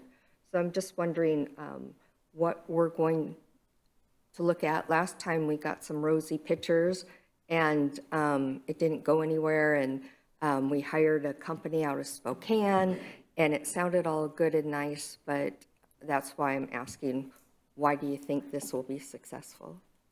Yeah, no, thank you for that. And it's interesting, there's a lot of multiple aspects to kind of what you were mentioning of, working with the development community to help attract, commercial or mixed use residential development into the city is a challenge and something we're focused on. We kind of view this project as helping with that marketing effort of just getting Mountlake Terrace's name out there. But it's also kind of multifaceted of, it's not just economic development, it's also communications and community engagement with wayfinding and just having that sense of identity of, the preconceptions of the city in years past and how it's changing, and just trying to help enhance the image as it's laid. That's, I guess, what I wanted to know. What were those past images that you're trying to fix or address? So Mountlake Terrace for a long time has been viewed as the more affordable option in our region, and hasn't really attracted the development, not only because of that, but also because the infrastructure wasn't in place. Those things weren't readily available, and the value of the land would not support the type of development that the town center plan contemplates with the infrastructure needs that needed to be put in the ground. So what we're trying to do is change that notion, change that idea of Mountlake Terrace. So the first thing that you hear, or the first thing you think of when you hear the words Mountlake Terrace, is what a great place to be, instead of there are challenges associated with developing there. So that's one of the things, we looked at all that infrastructure for downtown, and that's why we were going to put everything underground and put certain things on top of buildings. And we actually talked about having another street out here, and now we've decided to let the developer decide if they want to put in a street, where we had planned all the directional streets. A lot of things have gone backwards from when we originally started it in 2008. But the one thing I really want to put out there is Mountlake Terrace is a diamond in the rough, and I get really tired of people telling me how horrible Mountlake Terrace is. We have ugly homes, we have this. I was born and raised here. I don't think Mountlake Terrace is ugly. I think it has some of the nicest people in the world, so I'm very wanting to see the best. And when I hear that things are, we don't have the land structure, we don't have property values and different things like that, to me, it's really getting the right connection with the right developer. We've gone into papers promoting Mountlake Terrace before. We've done a whole bunch of different things, and we've been told in the past what we've done wrong and what we have done right. But a lot of times it's based on economics in the market and who's willing to come into Washington State with different things and higher taxes and higher gas prices and different things that the state has imposed. So I'm really interested to see how this builds up. Councilmember Page. Thank you, Mayor. Yeah, I've got a few questions, some for Christian, some for you all. For your steering committee, and it sounds like it's great that you had so many people, so many companies from all over, that was interested in this project. I think that says a lot about the possibilities of MLT, because it could have went on the other way and you didn't get the offers because no one was interested. And I think that's important. But, you made a decision, on altogether. You had a steering team that did the homework. But I'm wondering, has anyone looked at any of the cities that they, are showing you where they've worked and where they've made some changes? Have they had opportunity to speak to any of the city officials about the expectations met or not met? With their marketing agencies? Yeah, I mean, they great presentation, but did we have opportunity for any type of boots on the ground, just phone calls and just, it's got the review is a review is a review. but did you have the opportunity to actually talk to, especially any of these cities that might be similar to ours, as to were the expectations met or not met?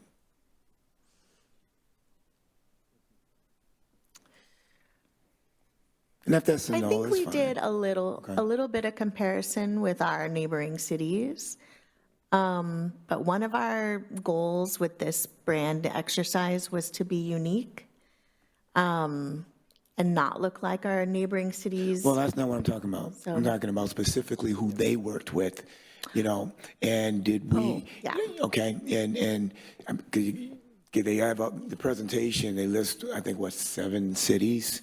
So, you know, did we get on the horn and, you know, just ask, you know, what did you get what you really expected, or did you get more than what you expected? Is there something missing? Because it is, you know, a moving piece of work. That's what I'm asking.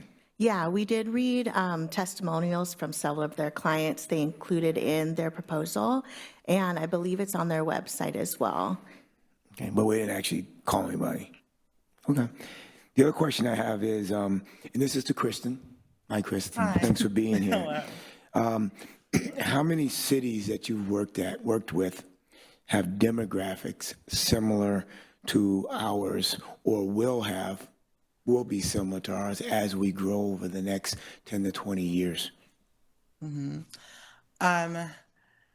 I don't know of an exact number, and I'm not saying that to say that there's not a lot. There are a lot, and I think it's a couple different rungs of demographics. So, for cities that are close to or off of a train line, we've worked with probably about a dozen of those.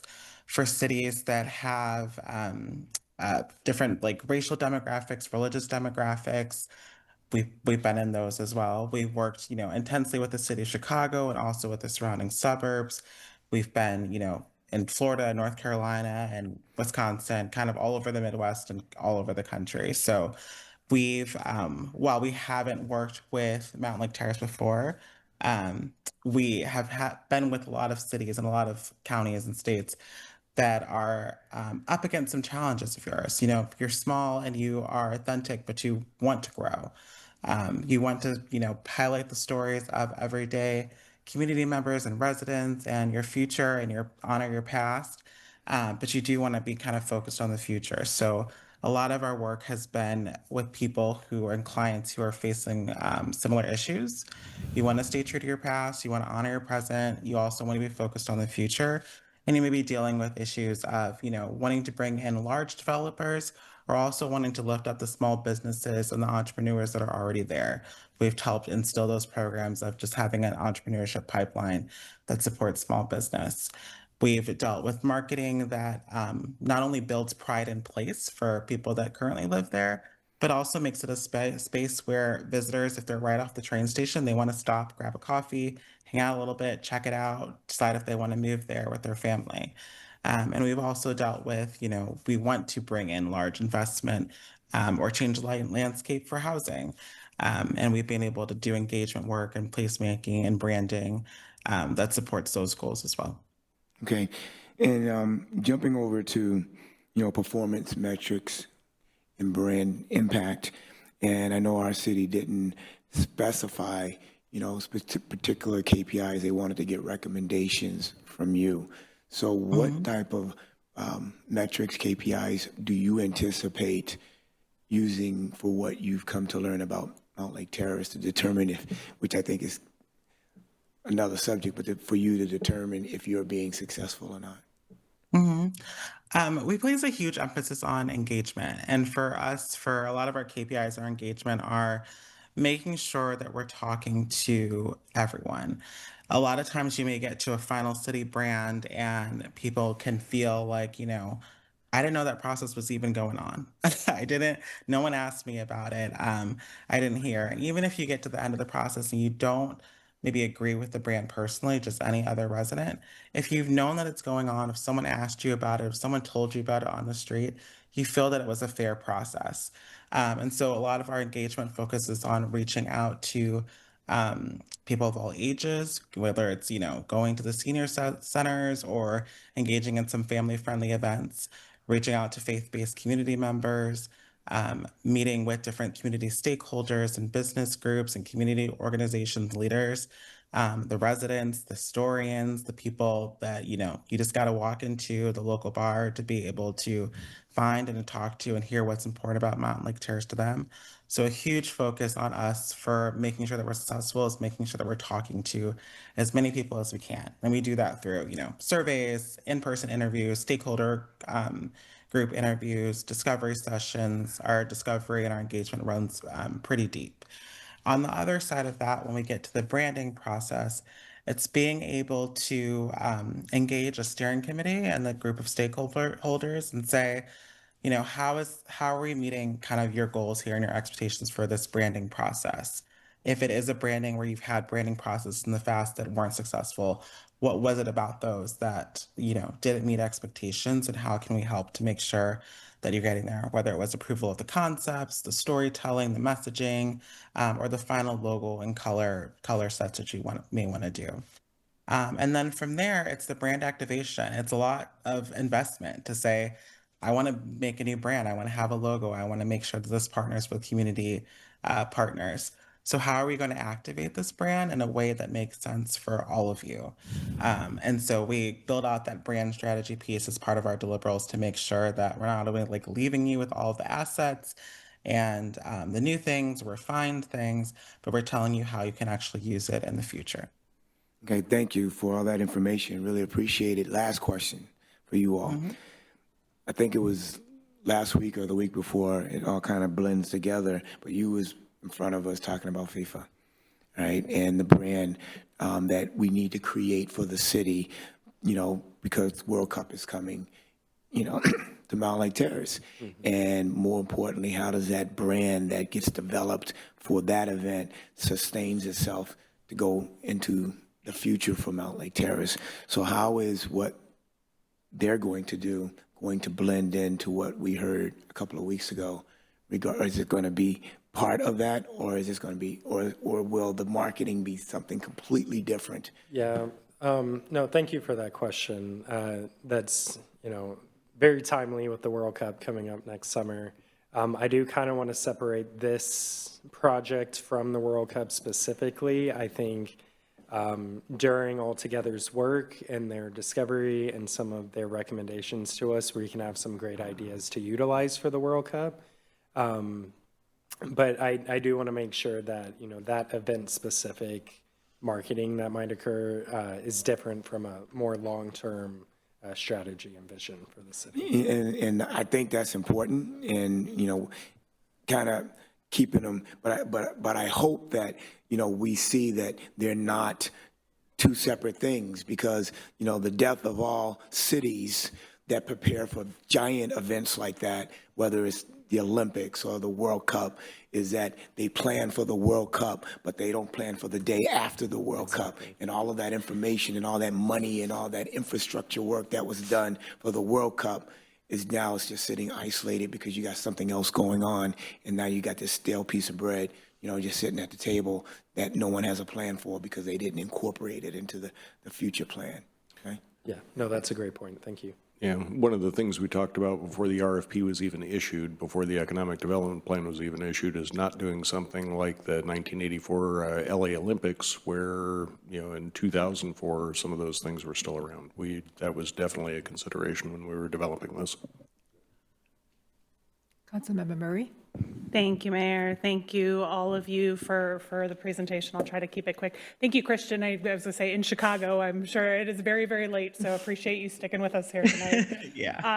I'm excited. I'm super excited about this work. I love the work that we got to see that you have done for other communities. I think it excites me even more. This is work I've been excited about since we started talking about it, but I am even more excited after I've seen examples about how that has come together in other communities. So I'm excited about the proposed vendor, and I think particularly excited because of the community engagement piece, because Councilmember Page already touched on it. I won't ask a bunch more, but I'm excited about that. And I think there's potential value in that this is a company that doesn't have a preconceived notion and isn't already familiar with Mountlake Terrace, because they're really going to need to lean on that community engagement to shape the path forward. And our community knows who we are. We hear a lot from our community about what an amazing place we are.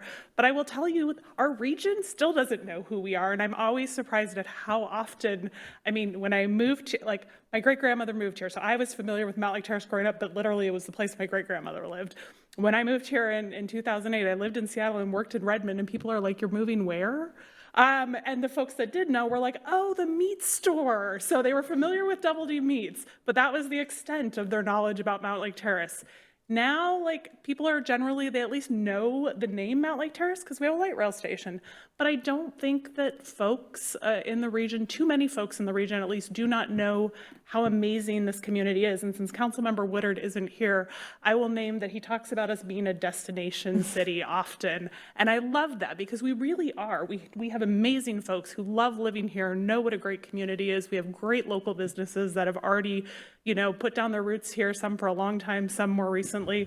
But we're excited to grow that. And that only happens if folks know what an amazing place this is to be. And I'm surprised, like, I've been over in Edmonds, not in recent times, talking to business owners down there, and I'm like, we have amazing spaces in Mountlake Terrace, and they're like, "Oh, really?" Like, so I'm so excited about this work. I think our community will really rally around having a cohesive, like, brand identity for who we are as a community, and I think that they will be really excited to be part of that process. So I'm excited about the plan. I'm excited about the proposed organization doing the work, and just excited to move it forward. So thank you.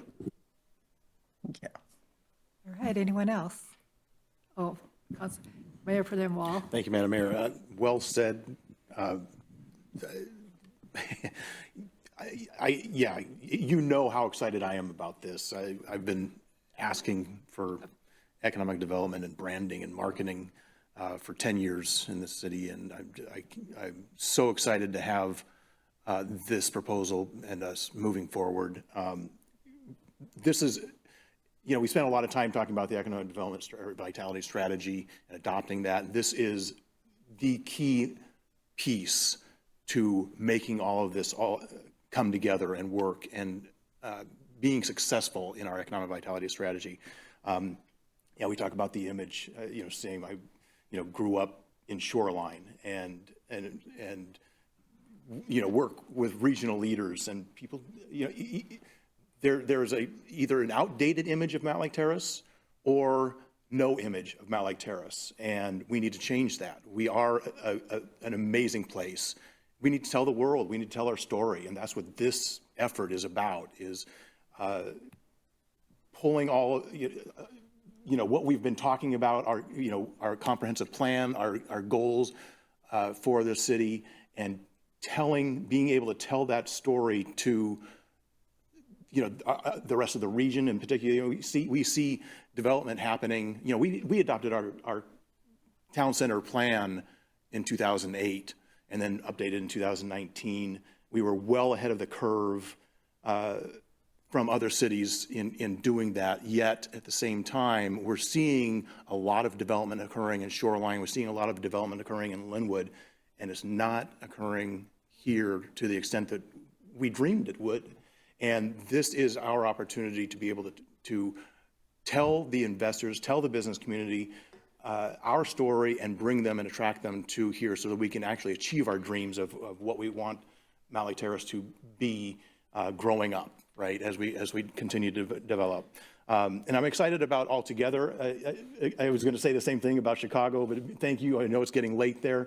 But excited about All Together. I think one of the key things, in addition to all the work that they've done and what we've seen their success has been in other areas, Jeff was telling me us earlier today about, you know, one of the cities still has that you worked with 20 years ago, still has the same branding in place that's successful. So, you know, talk about success, wondering about how, you know, the story about how well they do and how well it sells in the communities they've worked with. 20 years is a good run, right? So excited to be able to have that same run here in Mountlake Terrace. One of the other things that excites me about All Together is the work that they've done in suburban communities. So, you know, they work with Chicago, but the suburbs around Chicago and helping them be successful. That's the same situation that we're in is, we're in between some big cities that are getting a lot of attention. So being able to define us here in the middle and attracting the people around us to Mountlake Terrace is critical. And I think that experience that you guys have from all together is going to be very helpful in us being able to tell that story. So yeah, excited to be moving forward. I was going to also talk about FIFA and how this is a long-term strategy, right? This is our economic vitality strategy is a 5-year strategy. Branding is a longer-term marketing effort, and being able to know exactly how we're going to tell that story, establishing that base right here, right now through this effort is critical. Yet the timing is, when we look at the timing of June, July, we're rolling it out at the same time that people are coming to this region. So it's perfect to be able to create that base right from when all the attention is coming to this area. So being able to tell that story as they're here is going to be really important, but also recognizing this is a long-term effort. But really excited to move forward with this. Thank you. Christian, thank you for, let's see, I don't know where the camera is. Okay, I'm looking at you here, and then, but anyway, but Christian, really appreciate you being here with us tonight, and excited to get off the ground with this. Thank you. Thank you. Councilmember Ryan. Thank you, Mayor. Just a comment.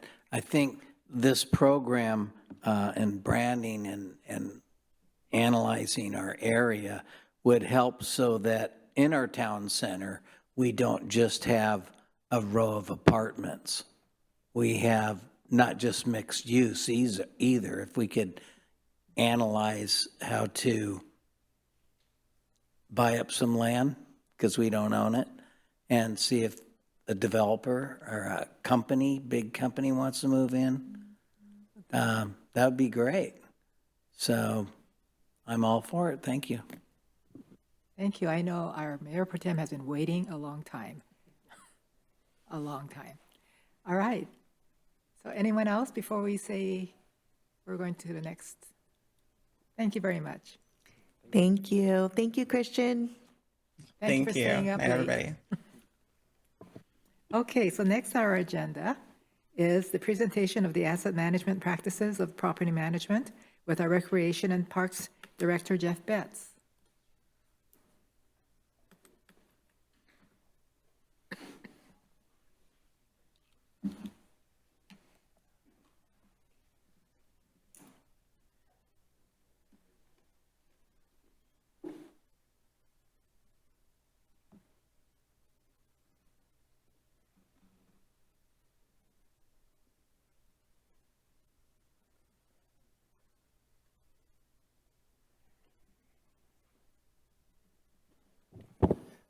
Okay, good evening, Mayor Pro Tem, and council members. I'm Jeff Betts, Recreation and Parks Director for the city.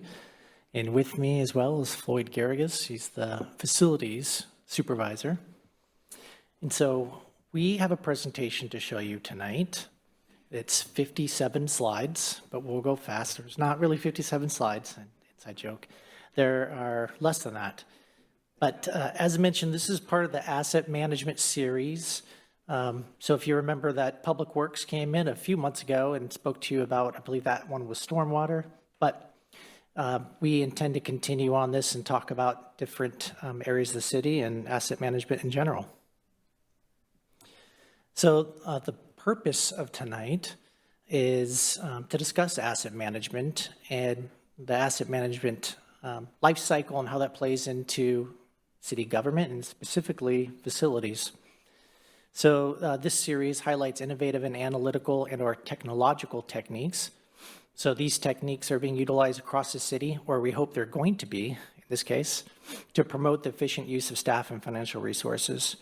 So today's presentation, though, we're going to focus on a technical energy audit that was performed by McKinstry in 2024. And we've alluded to this audit a few times in past presentations. If you remember, at the council retreat, we spoke about the Recreation Pavilion and some of these energy audit findings, but this is kind of a little broader of approach here. So if anybody recognizes that photo, that was City Hall before the previous City Hall that was sitting here. So this is when Mountlake Terrace was incorporated, but before that, the past structure was constructed. So I do not know the address of that facility, but I have texted a few people to ask them if they know exactly where that building was located at. To no response tonight, but so the goal, tonight's agenda, we're going to talk about council goals, the facility condition assessment itself, the facilities that McKinstry reviewed, the condition assessments that came back, and then also some financial budget impacts of those condition assessments, and then next steps. So council goals as related to this presentation is responsible governance to ensure desired levels of service. And additionally, kind of a sub-goal is to invest in systems and technology that enhance efficient and minimize risk, ensuring cost-effective service delivery. So that facility condition assessment from McKinstry took into a few different, the scope of work included a few different elements. So there was a visual inspection. So the team from McKinstry went to each facility and they took into account the mechanical, electrical, plumbing, and the building envelope of each building. They, in that condition assessment, which is also an attachment, it's an executive summary that's an attachment to tonight's presentation, they go through some of the ratings, methods, and scoring, and then there's also an asset condition, industry life expectancy, the observed remaining life, and also some cost estimating. So the facilities that were reviewed include City Hall, the Pavilion, Operations Facility, the library, the clubhouse, and the police station. So this slide just shows the construction dates as well as square footage of each facility. And if you do have questions in the middle of the presentation, please ask them. I'm fine with that. And I brought Floyd along. Floyd will know almost every answer better than I will. He has a lot of the detail. So the condition assessment, first of all, with City Hall, to highlight, there's 80 assets that we reviewed. And part of this process for the asset is that they tagged every single one of them. So they took this barcode and tagged them. And so that we hope that's going to help us in the future. But those assets were tagged. They also gave each asset a condition. So they did a 1 through 5 conditioning. So 1 is good shape, 5 is in really bad shape. So as you can see, the average asset condition for City Hall. Hi, for the sake of us and everyone else listening, can you describe what an asset is? Yeah, absolutely. So I'll go through some of the assets here, but it could be, on this slide, you can see there's a fire sprinkler system or emergency lighting battery. It could be the roof. It could be HVAC units, anything, elements of the facilities that help it operate so we can operate, essentially. So those assets that we're talking about. Yes. I have another question. Ask, when you're looking at the new City Hall, it's new, right? So everybody thinks it's fine, but we've heard rumors about what's wrong with the building and different things, and I'm hoping people still remember what those were. How do we know if those have been checked? So there are, so the issues that maybe you're referring to would be more of, are you talking about more structural issues? Or I'm not aware of any structural type issues with the facility, but there's always issues when you have a new building, especially when it comes to HVAC in the building intellect type systems that really take a lot of training and understanding how to utilize. And we are still trying to balance some of those things today. I still get emails at times trying to figure out how some of the systems work. And so it's a lot more technologically advanced what this system here at this building is than any of our other facilities. So there's a huge learning curve. There are some other things that were like some of the lighting issues that we've had that you still may see. There are some lights still on during the day in the parking lot. Has anybody ever noticed that? So those are all supposed to be on an eye that tells you when it's daylight and they would turn off. Well, they're on different circuits, and some of them are not things that we can change at this time, or they would take a lot of work to make changes to. So there are some things like that maybe you're referring to, but there aren't any major issues that I'm aware of at City Hall, unless you know something I don't. I do not know. Okay. So go ahead. Sorry, Thank you, Madam Mayor. Let me ask, were you referring to like the punch list items from the developer? Okay. But like, yeah, like for instance, did we finally get all the punch list items from the initial development of the City Hall checked off? Are there still remaining punch list items or other items that may be an issue that you've raised? Right, so there was a punch list that was put together by city staff as well as the architect and the construction administration team. And some of those things are more aesthetic type items that we checked off without, you know, with how the contract ended and how we moved on at that point, there wasn't any recourse on that matter with them. But there was things that we did internally. So staff did take care of some of those items. We did hire a couple contractors to take care of a couple of roofing issues. And some of them, most of them are just code compliance issues, things that we took care of.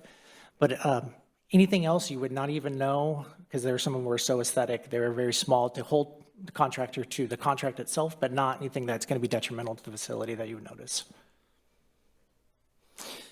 Absolutely. So average asset condition is 1.02, $0 for repair in years 1 through 5. Great news. Further out, there are going to be some things that wear out, you know, so planning for those in the future is a great idea. And there are some different, I took a sampling of that executive summary where they list out the replacement items. I did not list them all on here. It would have been too long for each slide, but I just wanted to give you kind of just a sample of that. Thanks, Mayor. Just regretting saying we can jump in anytime. I think quick, could you go back to the last slide? I guess I'm just curious as we look out for those future costs, are those, and I know we're talking about 6 to 10 years for this, but just as we move forward in the presentation, are those things that have typically been built into our budgets or no? Well, we don't build out our budget 10 years out. Right. So no, but when we get there, we will know that these items are getting closer to replacement. And just, we want to plan for the worst, but you know, if it's still operational or good shape, we definitely keep things moving and running, right? So, but yes, we will be planning for replacement and definitely the maintenance of those items to keep them running. As they get into that 1 to 5 year Absolutely. range. Great, thank you. Said because with our fiscal financial committee, one of the suggestion is building out a 10-year budget. And so just to address going forward and what Jeff just said.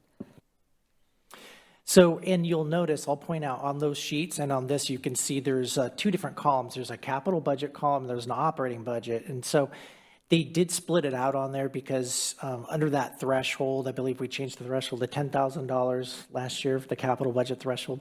So anything under that are things that we would replace with our operating budget. So the team would go out and purchase a unit heater, or we'd hire a contractor to do something like that if it's under $10,000. But if we're purchasing something over $10,000, like a water heater, then it triggers that capital investment threshold. And so that's why there's 2 columns here. It's an easy chart to explain. Not a lot of asset replacement necessary is the good news. Now to the recreation pavilion. So there were 71 assets that were charted. The average asset condition is 3.55. So there are a lot of them that are in the 5s, but there are some things that we've done to reduce some of those assets as we replace them, you know, get those numbers closer to 1 as much as we can. So the years 1 through 5 repair replacement is almost 2.4 million. And then year 6 through 10 is about 500,000 on here.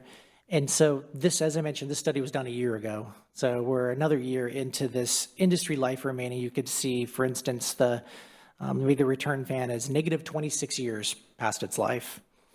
And so, but as we're not going to just replace it when it says it's time to, you know, to go, we're going to keep things running as long as we can. But it's good to be prepared in case something happens, to have the budget authority to do that. So this is the net present value. So what those dollar amounts are per year. And then the next slide will show you kind of how that accumulates. And there's one more point. This is just purchasing the whatever it is. If we're going to go buy an HVAC unit, that's the cost of it. It doesn't count if we need to do any design work or construction administration, or even, some of them, even if we're going to hire the person, a company to do it instead of doing it in-house, sometimes that's going to even double the cost. So, we're not going to mount a rooftop unit ourselves in-house. That's something we're going to hire a contractor to do, and those things are very expensive. So this doesn't include any of the soft costs, as we say. So this is that accumulated value. As we don't invest, things continue to pile up on you. And then just a few images. There are a couple images. There are some more in that executive summary for each section, but these are the photos they included. So the operations facility, there are 52 different assets, and that asset condition average is 3.69. That facility is aging as well. We've owned it solely. We purchased from Linwood about 15 years ago. And so there are things that we've replaced as we went, but there are a lot of aging parts there. The roof is 18 years past its life. The parking lot is seen better days. So some of these elements can be very small, like the fire alarm main panel, or things that, that we would budget for and take care of. But there are some things that are very expensive. So this is the net present value for the operations facility, and then kind of the accumulated value with no investment. And here's a photo of that parking lot, just all the heavy equipment driving over it, just needs some new asphalt. And then the rooftop unit for that operations facility, looking a little weathered there, potentially. So the library, 33 different assets were cataloged with an average asset condition of 3.64. It's a little over $700,000 in years 1 through 5, and then about $508,000 for years 6 through 10. And so for construction project, if you're going to do all that at once, obviously it's going to be much more than 1.2 million of those two. That's just the equipment cost to do.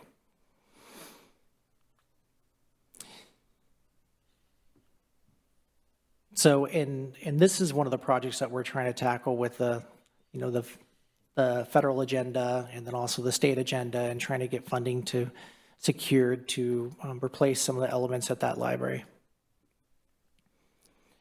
So here's that accumulated value with no investment. And then some relevant photos of the roof as well as the ACU3 unit. So the Mickey Corso Community Clubhouse had 36 different assets cataloged, and its average condition is 3.67. So about $700,000 almost in years 1 through 5. There are 2 units next week that will be replaced on this list as part of a Snohomish County grant that we received. So one of the actual heating units and then also one of the cooling units outdoors, the combo of those 2 would be replaced with that dollar amount. So a little bit of work done on that. So this is that net present value, and then the accumulated here. And just a few photos you could see of the roof, and then some of the siding. The siding needs repair. It's good cedar siding, but it just needs, some replacement here or there and some work.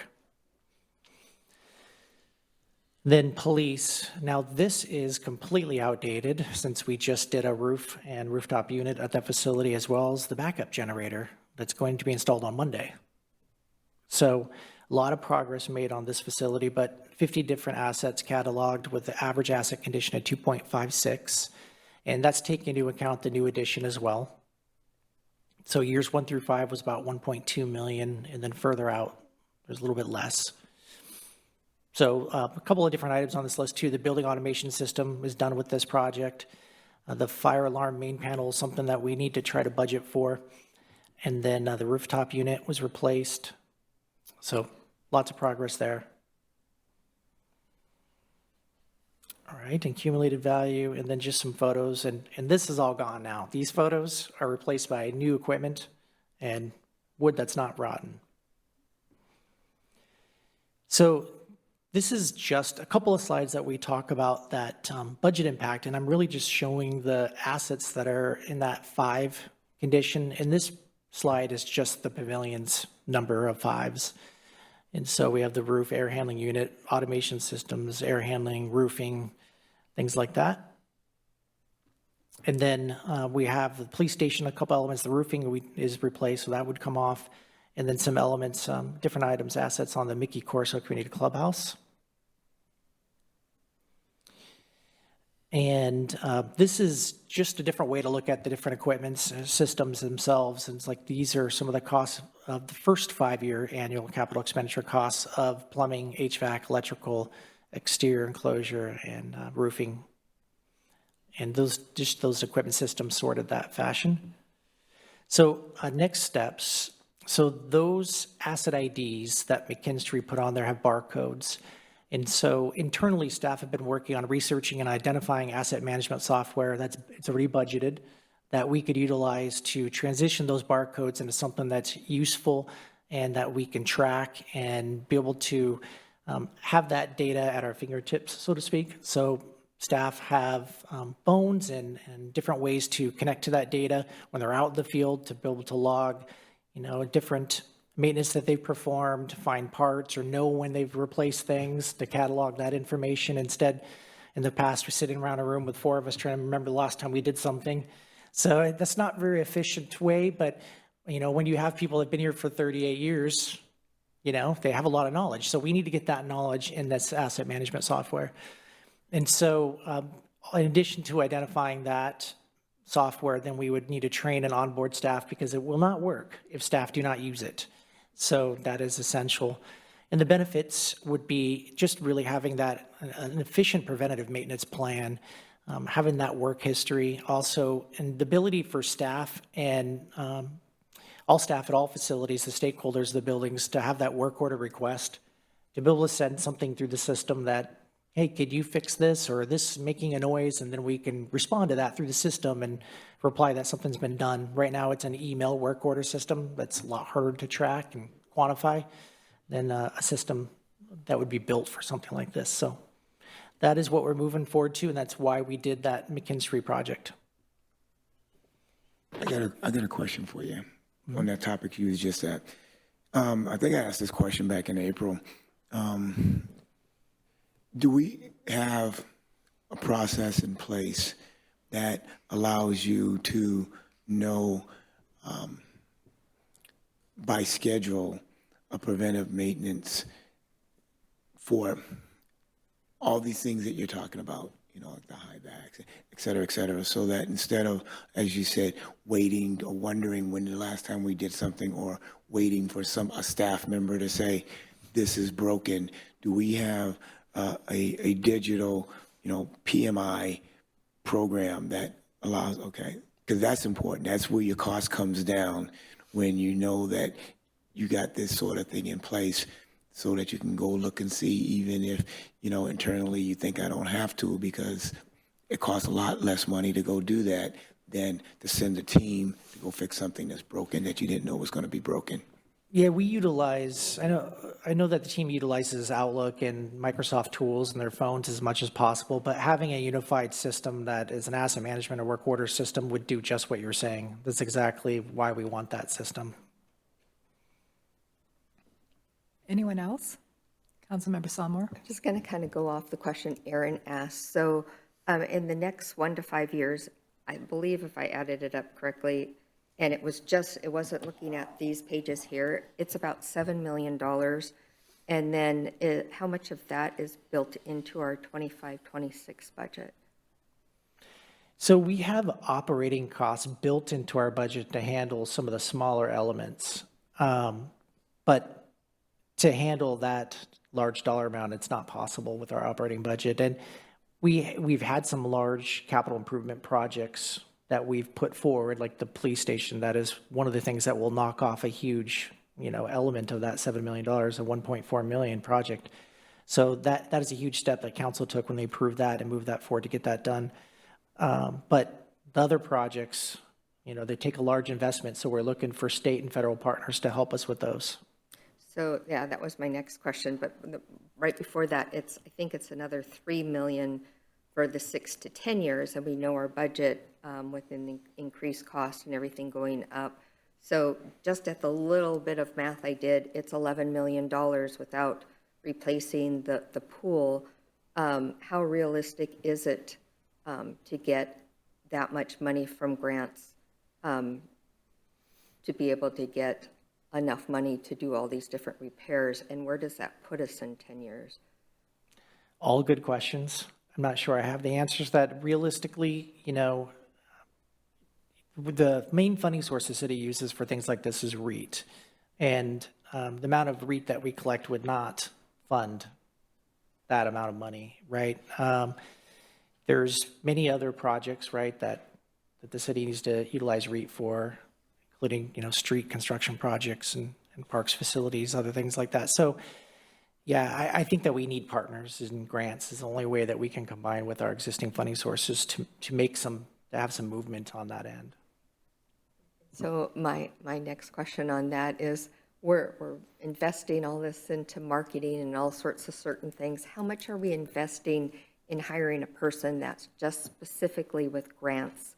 And because I know it takes a while to learn how to be a good grant writer and different things, but if we have a really good person doing that, we get our money back, right? And so in the years past, we've lost out on some big opportunities and different things because we didn't either have enough time to have a grant writer, or we missed some deadlines. How much are we putting towards looking at helping? Because I know we can't just rely, okay, Jeff, it's all on you to go get the grants. That's a lot of work. And so I'm just wondering if there's a dedicated person that we have here. We don't have a dedicated person, and my personal opinion is that it's more effective to have people who have knowledge of the subject matter applying for the grants. It would be hard for somebody that doesn't know a lot about that area to try to apply for them and try to be knowledgeable in those discussions or grant meetings. I think it's more efficient to have somebody that is in that area, to understand what is required and what's necessary. So that's my opinion. I mean, I think that staffing levels are something that is a concern if you're trying to expand your grant application level. So if there's existing workloads for those staff, that's what's hard to kind of go outside of that area to apply for more grants, right? But we've been pretty successful. So I think that we can continue down that path, but most grants require matching funding. And so that's kind of where we run into some problems, is trying to find matching funding. But we keep on going. And do we have an existing schedule of all those grants? Absolutely. Because I was just talking to somebody in a city, and they've gotten over $1.2 billion in the last 10 years. And, and I look, and part of it's the highway costs, which was $500 million. But I look at all the different things that they've brought in, and I know it has to do with size and different things like that and the matching money. But are we going to have matching money? Have we set enough money aside to do that, and can we? I mean, in the next 5 years, in the next 6 to 10 years, so because of all our reserves that we're using, we'll have enough? I don't know. It really depends on council priorities, because there's a limited amount of funding sources, right? So there's, our internal funding for facilities is essentially REIT. It's essentially what there is. And so there's always going to be finite resources for everything that the city wants to do. And so you can't really dedicate one source completely towards, one division or project necessarily. So it has to be spread out. But those are all council decisions. And, as the city is able to kind of develop more, there will be more REIT funding, there will be more tax base. And so those things could all help. And I'm not trying to go out, but I know you say it's all council decision, but we have to be educated on in order to make a decision, because we rely on city staff to educate us on that. And one of the things we've done is limped along with the pool, and it sounds like we may have to limp along on other things. I know we've done that with the clubhouse, but in the future, there's going to be more clubhouse issues going on down there. And just being so close to the water and where it's built on. But I think sometimes we're going to have to make some very tough choices, and the pool's going to be one of them. And like Aaron had said before, how much are people willing to pay to replace that pool? So I'm asking all these questions because it's going to be tough in the future to decide a lot of this.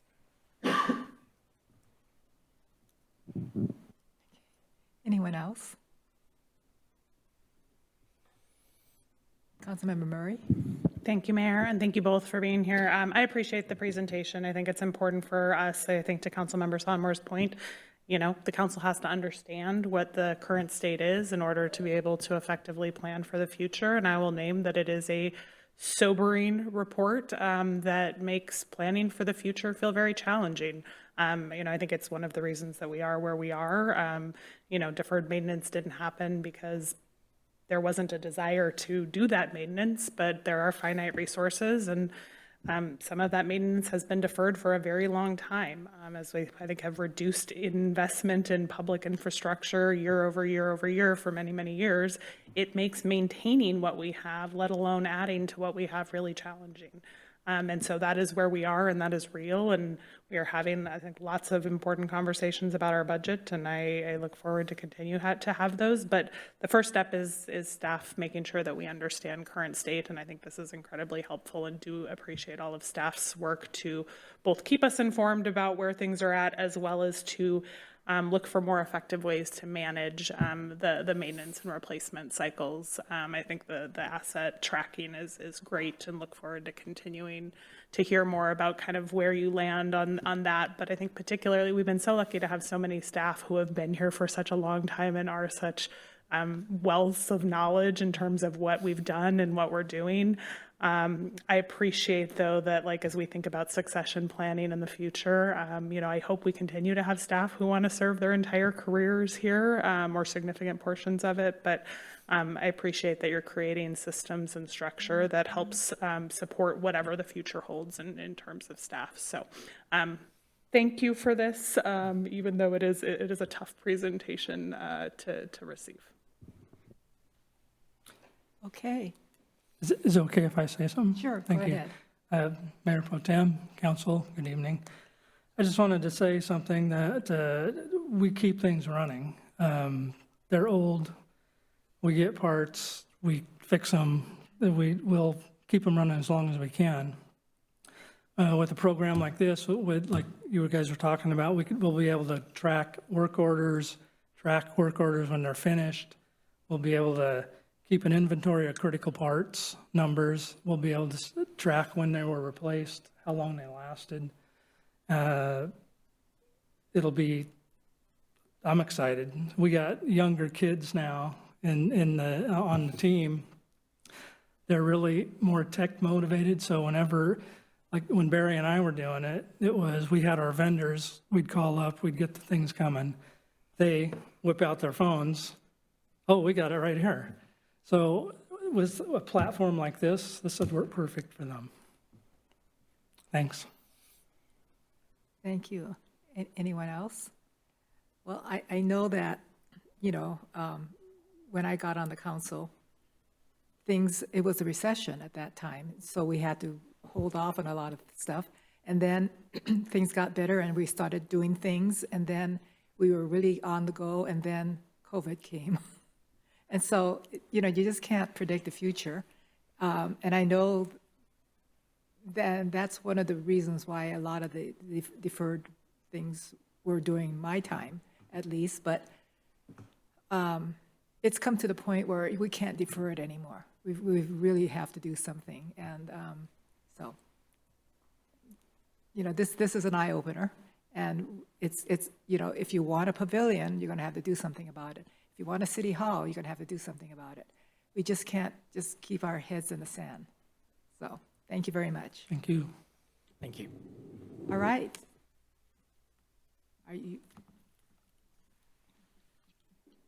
And for the people who are waiting a long time, we're finally to your section, which is the review of the Diversity, Equity, and Inclusion Strategic Plan with our Deputy City Manager, Carolyn Hope.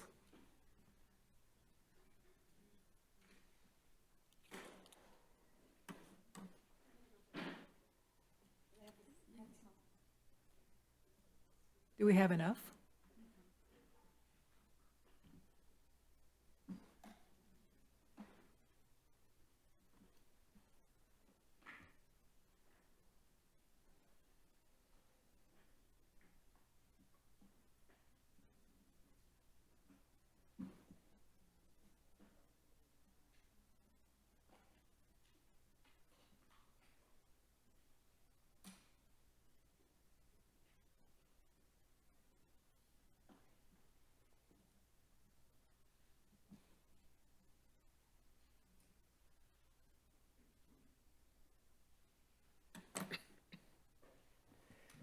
All right, good evening, Mayor, Mayor Pro Tem, Council. Happy to be here tonight. I'm with colleagues from the Diversity, Equity, and Inclusion Commission. We have Chair Matsuda, Vice Chair Courtney, and Commissioner Francisco with me tonight. So we are here to talk about Together We Thrive, a strategic plan for advancing diversity, equity, and inclusion. And this will be an overview for you. So tonight we're here to give you, like I said, an overview of the plan. We would love to hear your feedback on it. And we also want to promote the public comment period that is ongoing right now and will be open until October 3rd. So generally speaking, we will be talking about the various components of the plan, the next steps, and we'll have time for Q&A at the end. And this plan aligns with a couple of the goals that the council has laid out in their strategic plan, as well as the mission of the Diversity, Equity, and Inclusion Commission. And some of the specific goals that City Council has set through ordinance in developing the commission include embracing diversity through action, education, celebrations, and guidance, assuring an accessible, safe, welcoming, and inclusive government and community, and eliminating and preventing all forms of discrimination. So we had these goals in mind as we worked on the plan. So going back in time, we were, the council in 2022 allocated some funding from ARPA to support the commission's work in developing a work plan and working with a consultant to figure that out and to pay for some other expenses. We came back a year later with a scope for that, how to use those funds, which you approved, and we moved forward with hiring some consultants to help us with that process.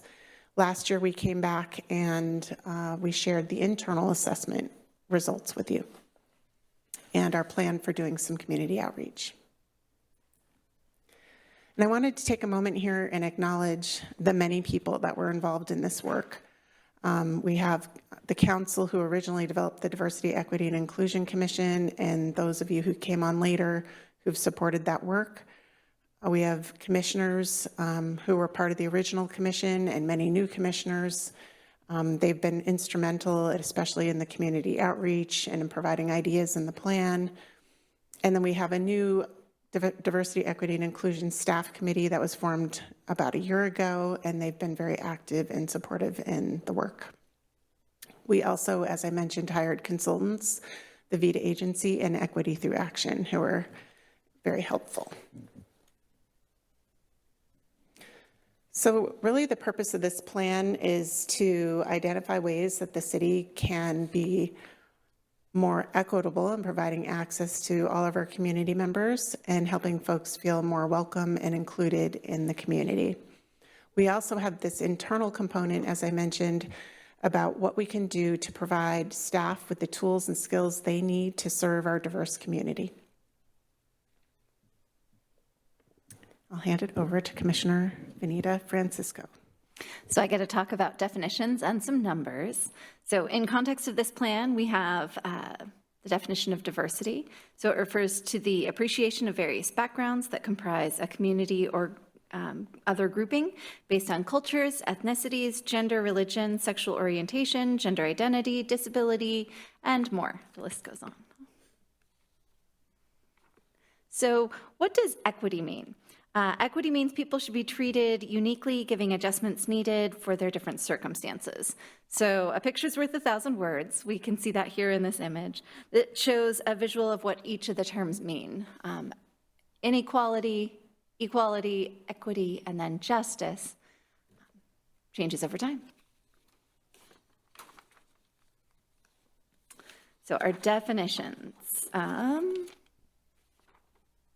Inclusion is the proactive removal of barriers that hinder full participation and success. So some specific examples of that might include flyers in other languages, childcare at public meetings so parents and families can join and participate in our community, invite new groups to apply for jobs or contracts and increase our community inclusion. Demographics. So to achieve the goal of ensuring that all community members have equitable access to city services, feel welcomed, included in the community, the city has to understand the population as it changes. And the city government also needs to understand our residents' unique experiences and other expectations.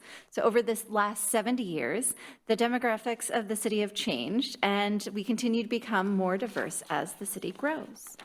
Over the last 25 years, the city's population has grown 20%. Since 2010, the group of people who are 65 years or older have increased by more than 50%, and the number of children is slightly dropping. The number of veterans living in Mountlake Terrace has decreased 50% between 1990 and 2024. The number of people with disabilities has fluctuated over time. The census data has recorded this information differently over the years, but the data shows a spike between 1990 and 2000, and then a drop in 2024 to 2,268 people who are identified as having a disability. And since 1990, the number of people in our city living in poverty has increased by 37%. The number of people who live in Mountlake Terrace who are foreign-born has also rose 61% since 1990. That's the blue bar. I missed a page, didn't I? I did. Sorry. I jumped ahead. Economists recommend that people spend 30% or less of their income on housing, including their basic utilities. So in 1990, mortgage holders averaged a spending of 25% of their income, and renters spent about 20% of their income on housing. Those percentages stayed pretty consistent until about 2024, and around that time, the average homeowner was spending 36% of their income on mortgage alone, and the average renter was spending 23% on their income on rent. And since 1990, the average home value in Mountlake Terrace has increased by 82.5%, while the average household income has increased by only 65%. Now we get to talk about foreign-born people. All right, so the number of people who live in Mountlake Terrace who were foreign-born rose by 61%, so that's the blue bars. There was a large increase of people who speak languages other than English at home between 1990 and 2024, about 67%. Between 1990 and 2000, 46% of people had an increase had limited English proficiency, but the number has remained relatively stable. The data was not collected in the 2010 census, that's the gray bars. Today, about 24% of our population speaks a language other than English at their home, and about 6% of the population identify as having limited English proficiency. That's the green bars.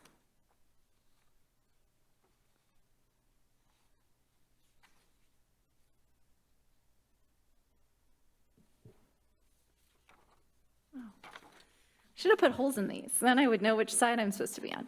So there have been a slight increase in the number of people with high school degrees or higher, just over 7% over 34 years. There's a larger increase in the number of residents who have a bachelor's degree or higher, and that's 23% since 1990. All right, so I was excited about this one. So this chart is about race. In 1960, the city was not large enough to collect data on race. In the years that followed, the category of race changed. In 1970, the only races people could select on the census was white, black, or other. And then between 1980 and 2024, the categories broadened, but some of the groups changed over the years. So for example, there used to be a category called Asian or Pacific Islander, and then it was changed to Asian with a separate category for Native Hawaiian Pacific Islander. In 2000, people were able to choose a category called 2 or more races, which are not broken out any other way than 2 or more races. The largest racial group has been and continues to be white or Caucasians, with about 39% of the total current population. The second largest racial group is Hispanic, comprising about 17% of our population. This is the fastest growing racial group since 1990. The Hispanic population has grown in Mountlake Terrace by 91%. The third largest racial group is comprised of people who identify with 2 or more races, and that's 11% of our population. The fourth largest group is Asian, and today's Asian people represent 10% of our population. It's the third fastest racial group, growing 81% since 1990.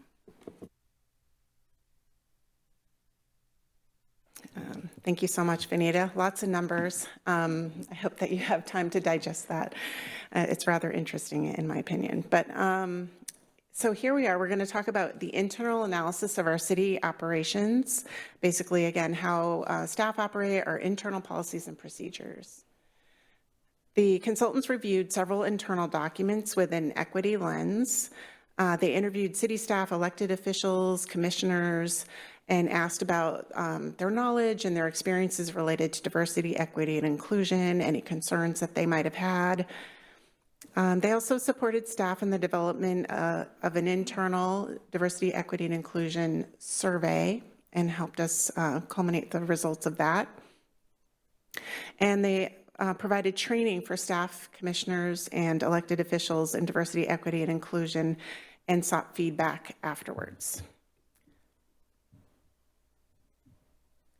So the summary of what we heard includes that city officials could use more diversity, equity, and inclusion training, that we do experience discrimination, harassment, and microaggressions within our organization, that staff desire inclusive leadership, accountability, and clear communications, and a strong team culture, that we need to review policies, procedures, and practices as we develop them with look at them with an equity lens to really think about who might be impacted by those decisions, and that most importantly, staff believe in diversity, equity, inclusion, and that it's important for our internal work culture and for the community.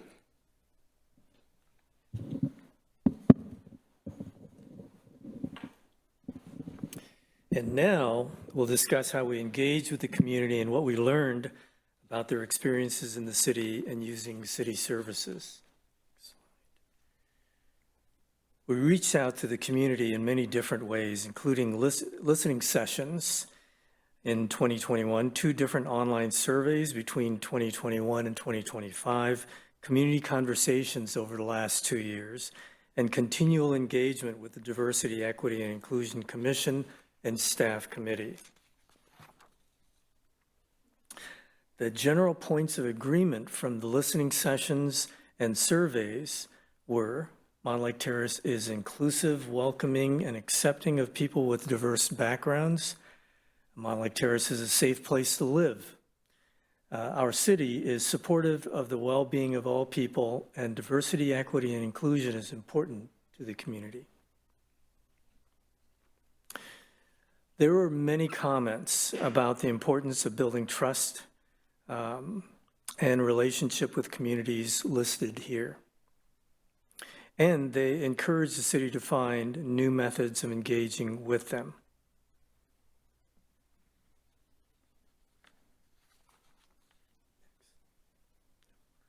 Safety is a broad term, and it's important for the commission to understand what it means to the community in order to influence change.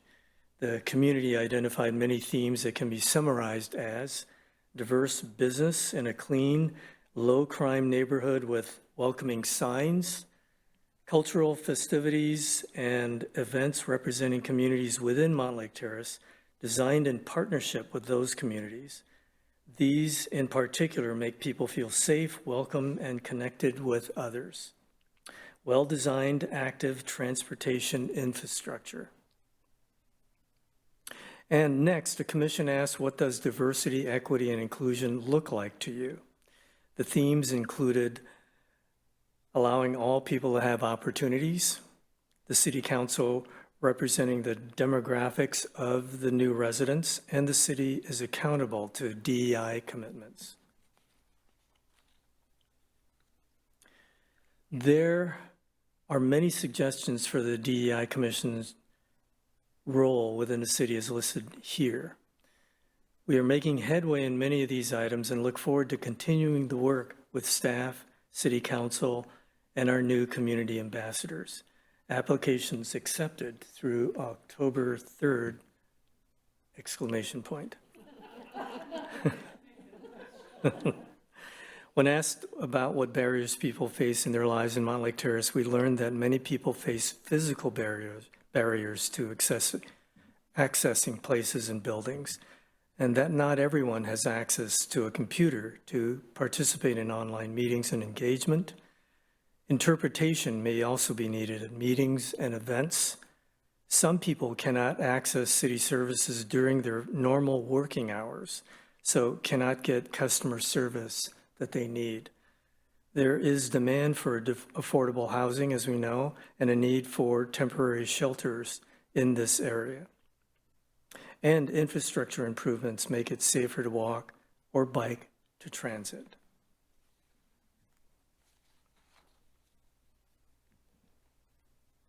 Other barriers people face include some people feel that our recreation programs should be expanded to meet the needs of different parts of our population.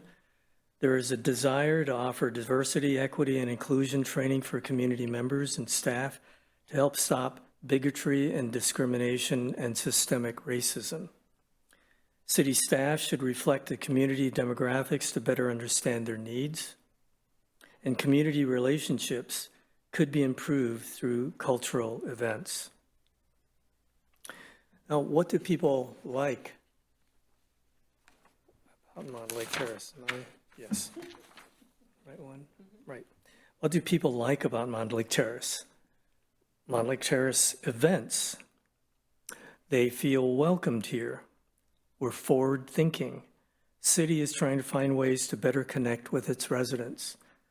Police Citizens Academy, and now called the Mountlake Terrace Community Academy.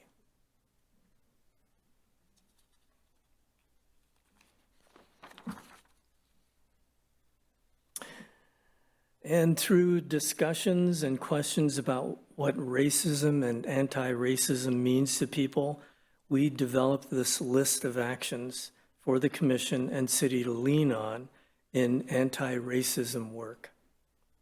To name a few, evaluate each action as a way to remove racism from our organization. Be aware of bias and work toward unbiased decisions. Acknowledge and address trauma that people may have faced in their lives. Promote respect and dignity for all. Create safe places for people of color and others who are targeted by bigotry. And remove barriers to make things easier for people to access services. Thank you. I'm going to talk about our community conversations because the Commission found it was hard to gather input about diversity, equity, and inclusion topics, especially from people of color, the LGBTQAI community, and this disabled community, partly because we were still working on relationships with these groups of residents.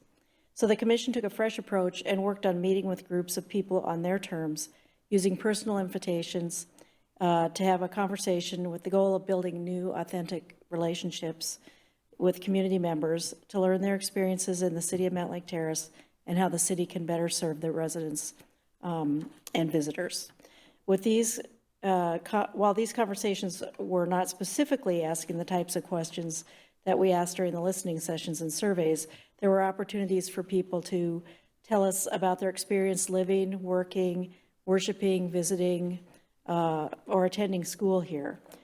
Here's a summary of what we heard in the first conversations, the first few, and we plan to continue to build on our work here, creating new relationships. The Diversity, Equity, and Inclusion Commission invited community groups, spiritual organizations, and the broader community to conversation. The goal was to listen to people's experiences in Mountlake Terrace and interacting with the city government to build relationships and to help people find answers to their questions. Between December 2024 and March 2025,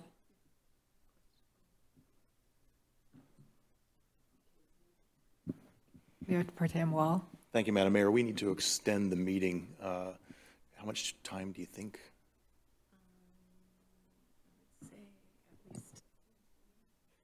Right. Yeah, and then we'll extend further if necessary. But I move to extend the meeting until 10:25. Second. It's been moved and seconded. All in favor? Aye. All opposed? We are extended. So between December 2024 and March 2025, the city hosted the following conversations with the Masjid Umar Al Farouk, the mosque, cops and clergy, with the greater community, and at the Mountlake Terrace Library, partnering with Snohomish County Health Department, we hosted one that was presented in English and Spanish at an open house.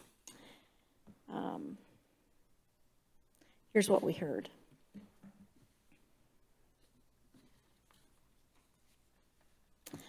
You feel welcome when someone greets you, smiles, waves, says hello, or people see you.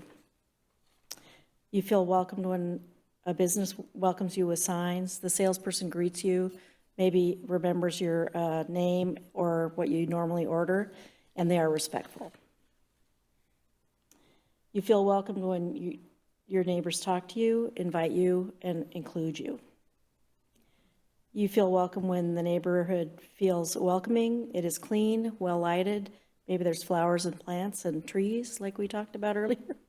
People feel safe from traffic, and the city is easy to navigate.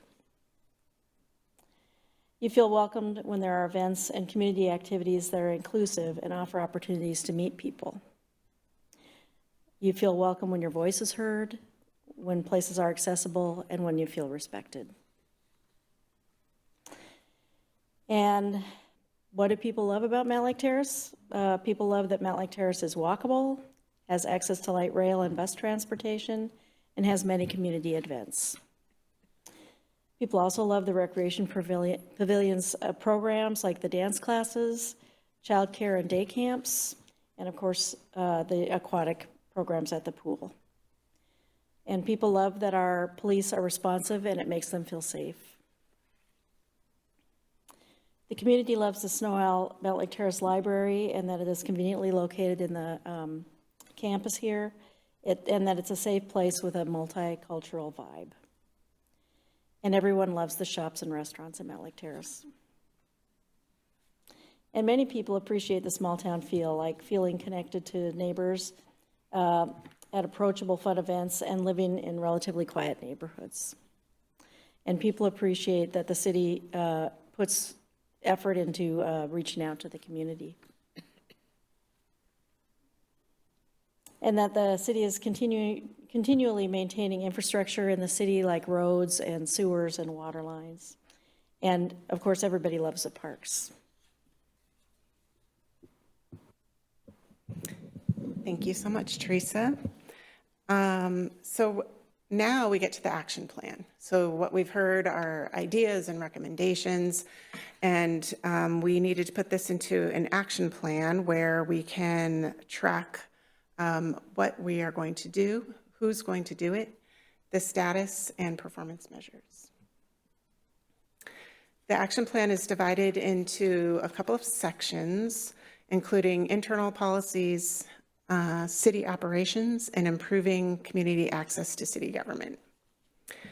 So just a summary here, there's a lot more detail in the plan, but for the internal operations, we had some recommendations on updating our personnel policies, which is in progress, and you'll see that later this year. Maintaining a budget to fund diversity, equity, and inclusion programs. Providing more consistency in the application of policies, discipline, and appreciation of staff. Practicing inclusive leadership, and succession planning and training. And a couple more in that category, updating our purchasing policies to encourage diverse suppliers and contractors, and establishing more collaboration between the Diversity, Equity, and Inclusion Commission and Staff Committee for alignment in the work that we have laid out here.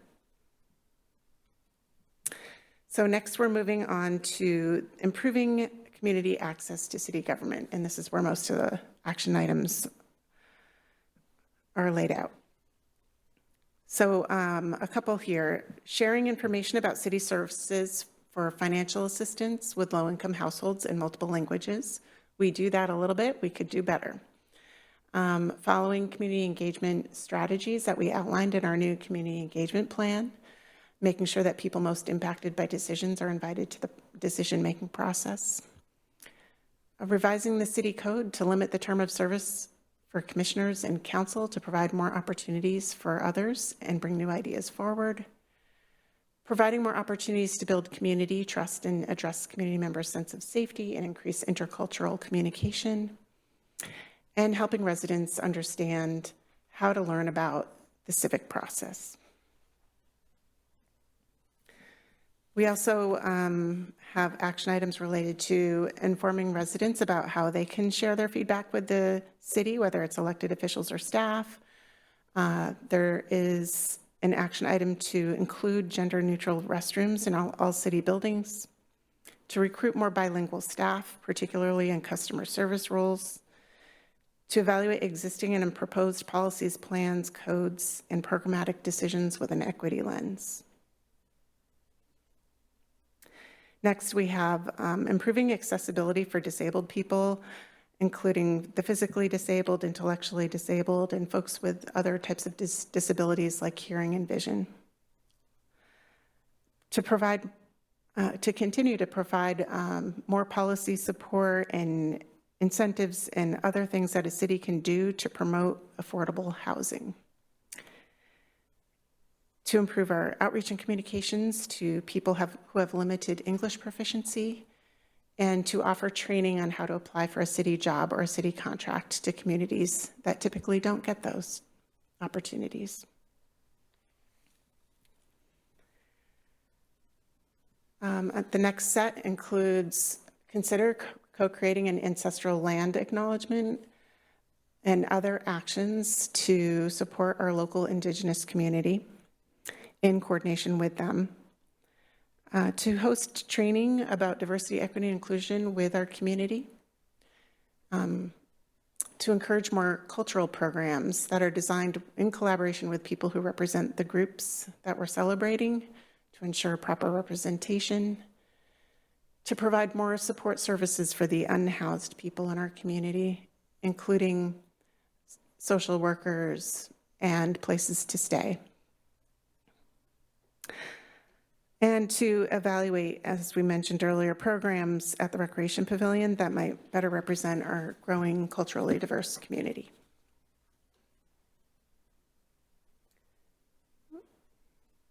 Okay, here we are. So right now, there is not a request for additional funding to move forward with these action items. We do have a lot of work that can be done internally. We do have some pre-budgeted money for, training and things like that. We may come forward in the next budget cycle with some additional requests to support this work, as is one of the action items to continue funding diversity, equity, and inclusion. Next, we also just, again, want to reiterate that this plan is up on our website. We have a news release going out soon. We are also translating the executive summary and the action plan into Spanish, and the online survey will be in English and Spanish as well, but right now it is up in English. And really encouraging folks to provide some comments through this online survey that we have. Just getting to have people give feedback on the particular outwardly facing action items, and then an opportunity to provide general comments as well. So that comment period will end in early October, and then the commission will meet and they will review a revised plan that incorporates the major themes that we hear from the comment period. And hopefully we will have a recommendation to you by your November 6th meeting, where you can review and potentially vote on the plan. And that's our presentation. Happy to have discussion or answer any questions. Are there any questions?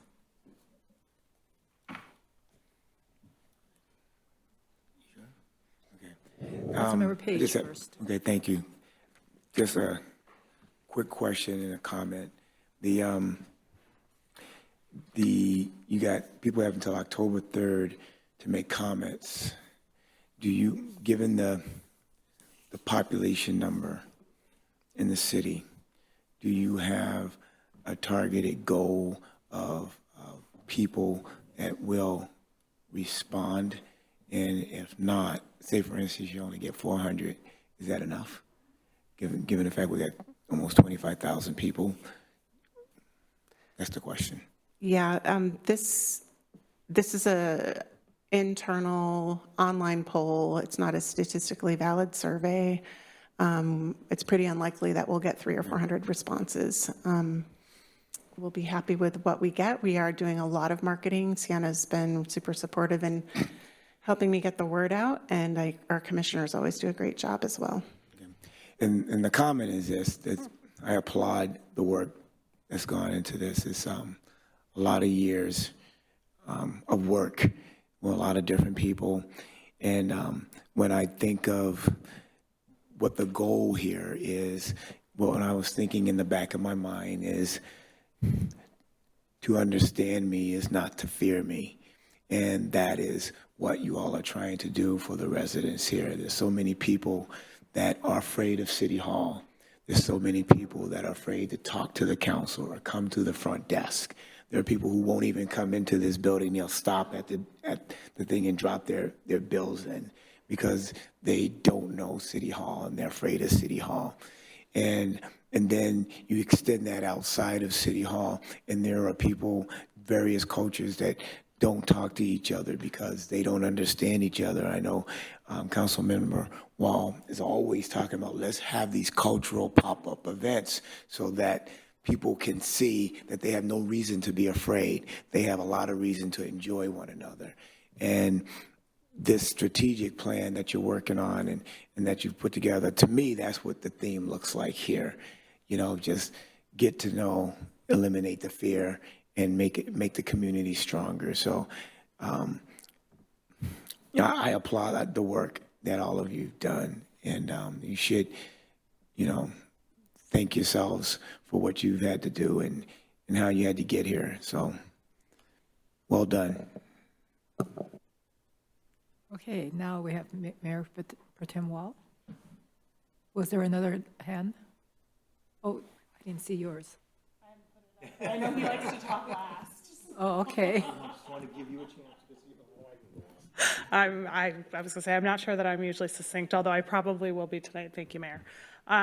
Thank you all for being here. Thank you for all of the work that you've put in. I've had a chance to see this a lot over the last couple of years as your liaison, but I think we have landed in a really great place. I appreciate the extensive community engagement that went into developing the plan. I feel like the plan, I'm excited to hear what the community has to say, and I think we have been doing that throughout the process, and I think that has led us to a really comprehensive and representative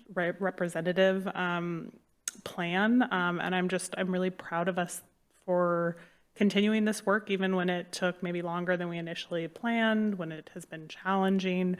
I commend this council, I commend staff, I commend our DEI commission for continuing the course and really staying true to our values and our mission as a city. I think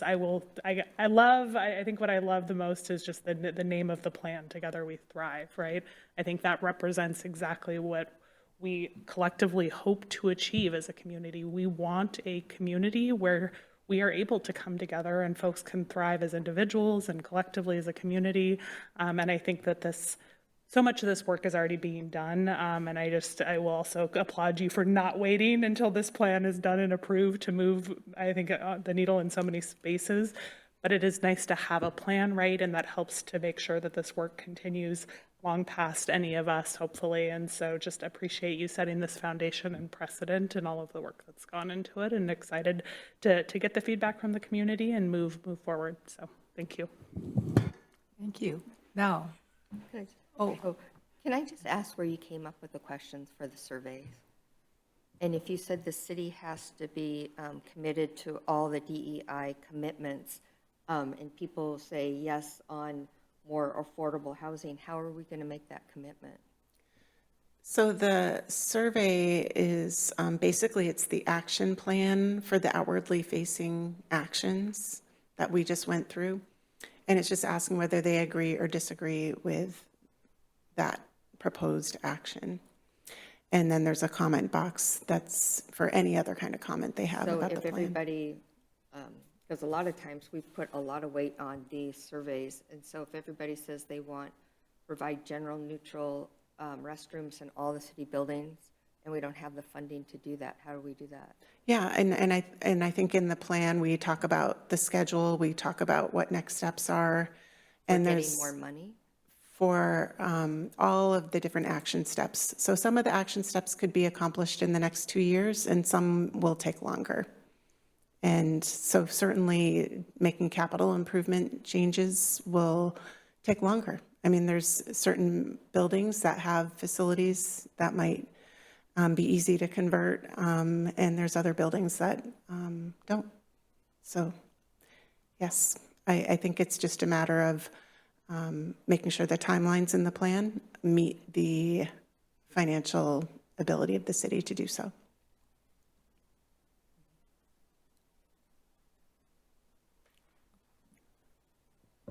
All right, now can we go to Council Mayor Pro Tem Wall?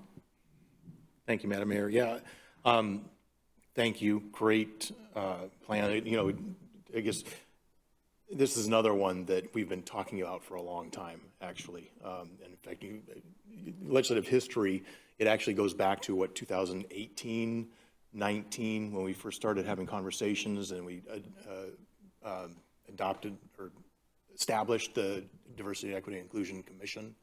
And then in 2020, when we started talking about the need for a strategic plan to put in place, and we finally got around to budgeting legislative history 2022, getting something in the established in the budget and being able to move forward. So really excited about having this plan come forward and giving us some clear direction as to what we need to do to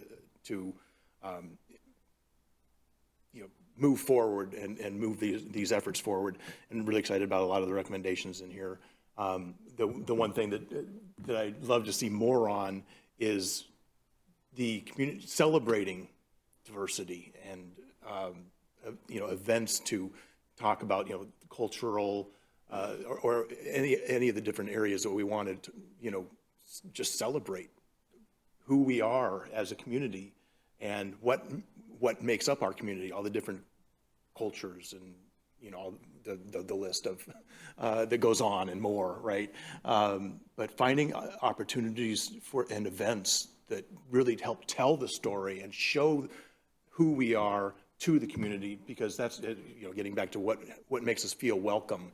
You know, there are a lot of things that those series of slides that we as a city can be doing or incorporating into events that we already have, and making. I'd love to see some recommendations on in that category as well. Just talking about how we can celebrate who we are.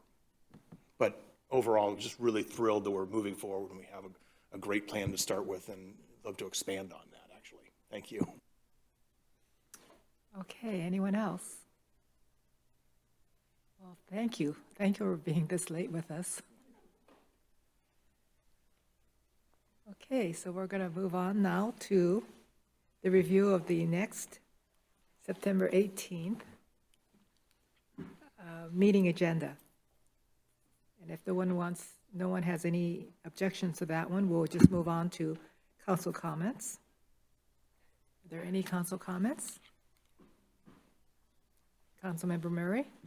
Thank you, Mayor. I feel like somebody should plug this weekend's events. I don't think we've talked about them tonight, so we've got good stuff coming up this weekend. So hopefully folks join us for National Day of Service at 9 o'clock, meeting over at the Sonics Court by the Rec Pavilion, and for our first ever Luminaria walk down at Lake Ballinger at 7 p.m. I think it's going to be a fun day full of enjoying our parks and public spaces, and hope to see folks there.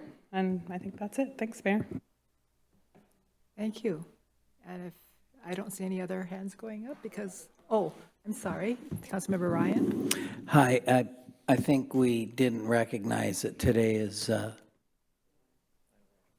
September 11th. Patriot Day. Yeah, and so I don't know, we didn't really say anything or prepare anything. And I had a meeting tonight, so I couldn't go to the Mukilteo event. So they had the mayor speaking, and things like that. So, yeah, I'm kind of speechless on it, you know, it's kind of tough thinking about attack on our country like that. So I just wanted to make sure that people thought about it. We did. So thank you. Next year will be the 25th, and it will not be on a Thursday night, so we can celebrate. Excuse me. So anyone else for council comments? If not, we're going to make it on our deadline time, and I'm going to adjourn the meeting. We're adjourned.